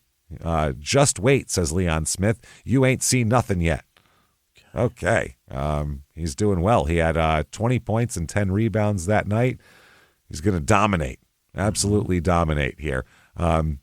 He's hold on. Just a few feet from the basket support was Gary Mayer, Scott King, and a Steelheads ball boy. Neither of them were hurt. I guess he fell down and was hanging on the rim and got crashed into it. So Leon said, I looked to see if I had hit anyone. I would have been crushed if it had. I saw the ball boy, and he was like, man, I hope he's all right. Oh, I guess he pulled the rim down. That's what happened here. Yeah, that's cool. That's fun. Yeah. Teammate Lewis Truscott missed a shot from close. He was fouled. Smith went airborne to guide the ball through and wound up hanging on the rim. Suddenly, the entire structure folded like a cheap accordion, which is, by the way, what they use in the CBA for hoops. Really? Cheap accordions is what they use. That's what hoops are put on top of. So that way, when it comes down, it makes a fun noise. It's more fun. Yeah, it's a lot more fun. Heath Smith said the mayor was there, too. Oh, wow. Oh, shit, almost killed the mayor and the ball boy. Oh, well. So he said he's been playing hard his whole life, and he's ready to get back to it. He said, I just go with the flow in the game. I'm not ready to take certain shots because they're not designed for me. So I've got to take my own shots. I got to make my own shots in the meantime. December 31st, 2003, the Knicks are considering signing him here. Yeah, that's interesting. They said whether the Knicks are dispensing with owner Jim Dolan's desire to have a character team. The fuck out of here. The Knicks have sucked forever. Shut up, characters. Get people who play basketball well. Yeah. I don't care if they murder people in the parking lot at this point. Jesus Christ. They did. They had a great season last year, but again, heartbreak. Heartbreak. That's every fucking time. But they say, a lot of people in his situation would have turned to drugs or alcohol, and he hasn't. They think he's strong, and he ends up signing with the Great Lakes Storm instead. There we go. Yep, they said Leon Smith's an NBA player, and we want to help him develop his skills and get into the NBA. April 7th, 2004, he signs a contract with the Seattle Supersonics, who are a team still. He's still trying, huh? Still fucking trying. He's still playing. He's only 24. He's not even 24 yet. Wow. He's 23 and change. I mean, he's young as shit. So, I mean, man. But they're talking about he's signing with the Sonics. He says, I don't dwell on it every day, meaning the other problems he's had. I'm basically moving forward. If situations present themselves off the court, I won't fall into them again. I'm not saying I'm going to be perfect, but I'll be ready. Okay. And the coach, Nate McMillan, said, quote, we needed a body. You're a body. You're not even. Yikes. Wow. That's incredible. We needed a body. We're not allowed to put cutouts of Larry David out there. They won't let us do it. He said, I hope I can be an energetic player and bring some leadership. Leadership? What the hell are you talking about here? You can't lead yourself. You can't lead Ugats here, but he's got a shot with the Sonics. He said, I'm not going to let my character as far as being a people person come into question. It's more personal than anything. My character will do the work for itself. So this is a 37-45 team, the type of team that needs a body and just a body. Nate McMillan, the coach. They don't make the playoffs as usual. Right. So October 4th, 2004, he signed a contract with them again. This is the Ray Allen, Antonio Daniels, Vitaly Potapenko, fucking Luke Ridenour. This is a bad team. Luke Ridenour played? Oh, yay. This is why they moved, I think. Yeah. Jesus Christ. Well, I think they knew that they were moving already at this point. I think you're right. Why would you have Luke Ridenour? That guy's terrible. I don't know. He was bad. Yeah. October 7th, 2004, he is waived by the Seattle Supersonics. He played in one game, 4 minutes. Jesus Christ. 4 fucking minutes? Did you have any points? 2 points he had in that game. Okay. So looks like in the NBA, he played a grand total of 15 games. Wow. He played 11.1 minutes in the NBA. First round draft pick, 11.1 minutes, and he averages 2.2 points a game. Okay. This is not a good career. 2007, he goes to play for Estudiantes de Bahia Blanca. Where the fuck? Is that Spain? Yeah, I guess so. Argentine sports club based in Bahia Blanca, Buenos Aires province. The club is best known for its basketball team that currently played in the main levels of Argentina. That's what Wikipedia says. It is also nicknamed, this team, Albo, for white, for the traditional white color of its uniform. Okay. So basically, after that, he completely fucking disappears. Just, everything completely dried up. Disappears off the face of the earth. Yeah, and he doesn't play anymore. Yeah. That's it. Went and got a job at a factory or some shit because never here. Doesn't get arrested. Doesn't ever do shit. Again? Just disappears. We assume he's alive at this point. What the fuck? Didn't hear about him dying. I figure that would have been in the paper at least. Somebody who played in the NBA died. He's certainly got mental issues and childhood trauma. And he hasn't gotten a paycheck in over 15 years. So what if he's just a mail carrier out there, 6'10", 6'11", mail carrier? You see some 6'11" motherfucker walking around, ask him just how say Leon, Don, see if he turns around. Just be like, Don Nelson's a dick, and see if he goes, that's right. I got news. Hell yeah. Want to hear a story? Just don't claim to be Christopher Columbus, whatever you do. No. Never. That's dangerous. Don't wear any Christopher Columbus gear. Stay away from the Knights of Columbus. Don't even fucking wear an Ohio State hat. Nothing. Just away from Columbus. The fuck away. Can't get enough of Leon here? Well, here I hope is he's okay. Me too. 1999 Collector's Edge rookie Leon card here. It's 99 cents. Wow. So I think you can get that. It's worth nothing. And also a 1999 Sage number 45 Leon Smith. It's him in the ABCD Adidas. Yeah. He was the senior MVP. He's holding the trophy, or holding the plaque, I should say. $2.09 or best offer. God, his career just sucks, right? It's just bad. And then finally, a 2001-2002 Topps TCC basketball rookie Leon Smith on the Atlanta Hawks, 99 cents. So, I mean, I guess we hope that this just turned into he found a different career and he's really yeah. Yeah. I really do. I hope. Yeah. I hope he ended up having a career. I feel like he would have gotten into drugs by now. But before, there would have been a drug problem, So I hope he found a normal career, and I hope he found some fucking peace, honestly. I just hope he found some peace. Yeah. I hope he maybe had a family that he right. Maybe created he feels his own, maybe he's got a wife and a couple of kids and feels like he's got something now or something. I don't know, man. But either way, that is Leon Smith. I know there wasn't a million arrests in that or anything like that, but this is just a wild tale of the whole thing. There's crime there, and the crime didn't derail his career he just derailed his career. It's a mental issue. This guy's needs so much help. God damn. And it's these sports eating their young and everything else. It's what it is. So there you go. If you enjoyed that, tell everybody. Get on whatever app you're on and give us 5 stars. It really, really helps the show. So do that, please. Also follow us on social media at Crime and Sports. Head over to shutupandgivememurder.com where you get all of your tickets for live shows for Small Town Murder and all of the merch for all of our shows, actually. So get your tickets. Seattle and Philly in October and in December are available for purchase right now. All the rest are sold out. Thank you so much for doing that. Get yourself some Patreon. Please. Patreon.com/crimeinsports is where you get all of the bonus material. Anybody $5 a month or above, you get hundreds of back episodes of bonus stuff you've never heard before. Second, you subscribe. Then you get new ones every other week. 1 Crime and Sports, 1 Small Town Murder. This week, which we're going to get here for Crime and Sports, we're going to talk about the history of gambling since 2018.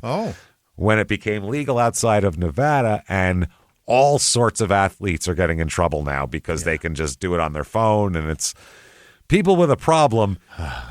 The problem is, even though they know that they shouldn't be doing this, they have a problem. That's why they still do it. Yeah, and you've facilitated this by making it incredibly easy. Yeah. Well, they think, people aren't going to throw away their lucrative career. Well, people have thrown away their homes, their families, their jobs for fucking millennia. So it's going to keep going on. And then for Small Town Murder, it is not a dealer's choice. No, it's a player's choice. You choose either Ted Bundy helping to try to catch the Green River Killer while also keeping himself out of the electric chair for a minute. Or, self-serving, but also interesting as shit. Yeah. Or the history of executions in the United States. They're both pretty strongly voted for right now. I'm letting everybody vote via my fucking Instagram messages. So send that to me there. Just do Bundy or execution, so it's easier for me to read. I don't have to open every single one of them. And I'm keeping track, and we'll figure that out. Patreon.com/crime and sports, and you get all the shows, everything. Small Town Murder, Your Stupid Opinions, Crime and Sports, ad free on our Patreon. You can plug your RSS feed from that right into whatever you like to use, and go from there. And you get a shout out as well. Jimmie, hit me with the names of the most fantastic, you know what? Fabulous Leons, we'll call them. The most fabulous Leons that we've ever encountered. Jimmie, hit me with them right goddamn now. This week's executive producers are Andy. Andy or Anthony? Andy. It's so fucking difficult to say, but she's kicking cancer's ass, so good for you, Auntie Hey, Andy. whoop that ass, Auntie. Jillian Quinn, Jacqueline Hannaford, and her pet cat. A pet cat. Every time I hear cat, in my head, I see Edgar Suit saying pet cat real loud. Yes. Her pet cat, Pixie. Mr. Pixie. Hey, Pixie. Pet cat. Spencer Westcott, happy birthday. Other producers this week. Yes, thank you all so much for what you do. Other producers are Liz Vasquez, Smothered and Covered. Not necessarily Liz Smothered and Covered, but just not. Smothered and Covered. Liz is a nice lady. We don't want to smother her or cover. No. Happy Hour checking in at home in Conroe, Texas. Janice Hill, Hannah Jo Kenyon, Mindy Jackson, Jerry Price, Shannon Campbell, May Lynn, Cheyenne with no last name, Clint Menard with a K, Clint? Wow. Oh, wow. Teresa Walsh, Melissa Hibbett, No. I guess that's your no place. I don't know what no means. A penis deleted or no spot. Or a giant. The no. Cecil Moon, Julia Freitner, John with no last name, Rhonda Montgomery, Siobhan Odell, Lilibeth with no last name, Andrew Powley, Nay with no last name, probably cousin of No, Patty Kaufman, Lynn Clausa, is that what it is? Yep. Zach Irwin, Hannah with no last name, Bree Baby, Felice Shelton Scholes. Yeah. Zach Irwin, maybe. Is that a comedian? I don't know who that is. I feel like that sounds like a country singer. I feel like Zach Irwin's with an E though. I think I know. Who absolutely sounds like a new country singer. It does. Ripped up jeans. Yeah. Yeah, you know the guy. You see him. A brand new hat that looks old. Yep. Marie Leday. Brand new trucker hat that came with rips along the edges of the bill. Came with those. I was thinking the straw hat that's bent because it has a wire in it to make it look fucked up. The little bastards. That's good. Let's stop making fun of this guy who gave us money. Thank you, Zach. You're terrific. Thank you, Zach. You're a good guy. You're none of those things. Marie Ledane, Adam Yoder, James Plumer, Morgan Walsh. That also. Come on.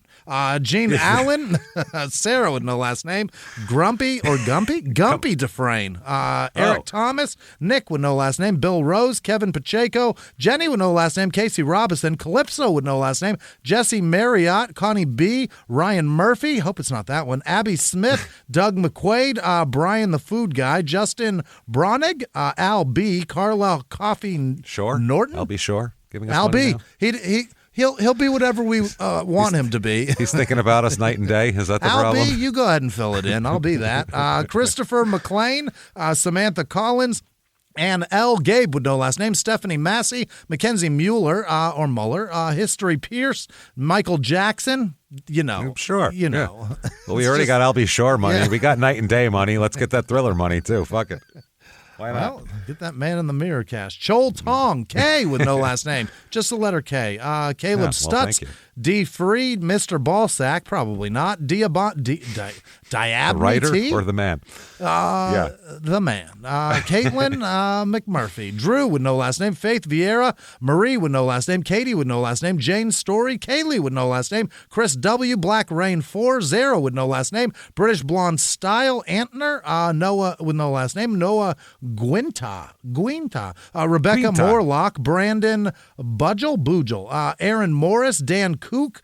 K-U-K. I'm going to assume Cook. Cook? Is it Cook or is it Cuck? Cuke. He's a good man is what Dan is. Kaylee Ritten. Christian Krupa. E-S. The letters E-S or S. They is. Ian Butel. Noah Trevitt. Veronica Vetter. what is it? Simon Hargood, Lady Seaton, Satan. I like when you stop. Gotta regroup. I like that. For some it's a respool on the yo-yo. Amber Tomlinson, Ezra with no last name, Elizabeth Scherzer, Samantha Houston, Tiffany Crucera, Gary Hyde, Nick Myers, Emily Church, Jody Werda, Jessica Hope, John Lennon Miller, Jessica Parks, Jess Phyllis, Sherry Kerr, Cassie with no last name, Linda with no last name, Wyatt Reese, Corin Ganilka. Whew. Oh. That's Nilka maybe. Maybe you don't pronounce the G. Rashly. Maybe. Yeah. Rashly McGusty. Okay, Ashley with the rash. What is this? Bistitual? Beekeeper? What even is that? I don't know. Amy Kaysen. Wow. Judy Patton, Judy Kaminsky. All the bees. Marjolaine Julio, Michael Nation, a whole nation of them. Wow. Kate with K and then spell out the letter 8. Bruce. That is bananas. I've never seen that in my entire life. No. Trevor with no last name. Walter Sanya. Star Jays. Brandy Hebert. Is it Hebert? Hebert, perhaps. Kimberly Kramer. Zaira Diaz. Melanie Brewski. Laura Hardy, Oriana Nazis. What? Moving on. Brianna Larkins, Roxy with no last name. Anessa Boyer. We'll have to talk about that one after the show. Love to get into that. Maria Jaworski, Shanae August. Sean Avery, Dagoberto. Kaylee Nice. with no last name. Dylan Clayson, Vance Labourgier, Ashley Malate, Kevin Hewitt, Scott Maton, Rebecca Quadrado, Henry Ritter, Hank, Shannon Hauk. John's kid, Hank. Sarah Catherman, perhaps. Miles with no last name. Nikki G, Bonnie Urjavec, LG, the fucking Life is Good utilities. What are they? People. Appliances. That's Appliances it. William TV Smith, Bill Smith, Carrie Griffin, Randy Mosier, Becky Zajacek, Amy Stone. Yeah, that too. Jackie with no last name, Holly Josephine, Wheezy with no last name, Darcy E, Kayla Miller, Max with no last name, Diego Lastra, Amanda Lynn, Miss Chris, Greg Dorgan, Hannah with no last name, Alize Shelke. It's got to be Alize. Wow. Mavs with no last name, Jamie. That's the grossest thing. That stuff is vile. Jamie Garman, Kenny Carpin, Cassandra Cronin, Jack Kane, Angel Boss, Tammy Jackson, Michelle with no last name, Polly Pop, Palo Pop, Nancy with no last name, Tyler G, Elizabeth Hyslop, Ann with no last name, John Castaldo, Spence Ollison, Kaylee Flata, Casey Johnson, Aaron Tilley, and all of our patrons. Thank you so much. Thank you, everybody, you spectacular bastards. We appreciate everything you do for us all the time. Thank you for doing this. Thank you for hanging out with us. By the way, little weird thing we've never done before. If Leon is out there, if you know Leon, if Leon is, Leon can hit us up. Hit us up, Leon. Tell him we want to talk. We'll talk to you. Yeah, we don't usually want to. I'm very interested in hearing Leon's story. Especially if you're not out of your mind. Yes, if you don't confuse me for Columbus or anything like that, I'm totally open. He's Italian, Leon. Don't go. Oh no! Watch out! Don't tell him, Jimmy. Shut up. Don't tell him. If you wanted to, we would be open to hearing from you because honestly, I think you kind of got a raw deal, and I think you got fucked over. You got fucked over, and I'd like to kick Don Nelson right in his old wrinkled ball bag and for also, you, honestly. Congratulations on keeping it between the lines mentally, more or less. He had all the reasons in the world not to keep it, just go out of control. My face would have been painted all the time. So frustrated? Thank you so much. I couldn't be a more sympathetic person. Good for you. No shit. Yeah. You had a horrible life up to that point. Yeah. So hopefully you've had a better life now going forward. Hope and you got a 401k. That would be lovely. If you want to talk to us on social media, find us. Very easy to do. ShutUpAndGiveMeMurder.com has drop-down menus. Take you wherever you want to go. Keep coming back and seeing us week after week live from the Crime and Sports Studios. We will see you next week. Bye.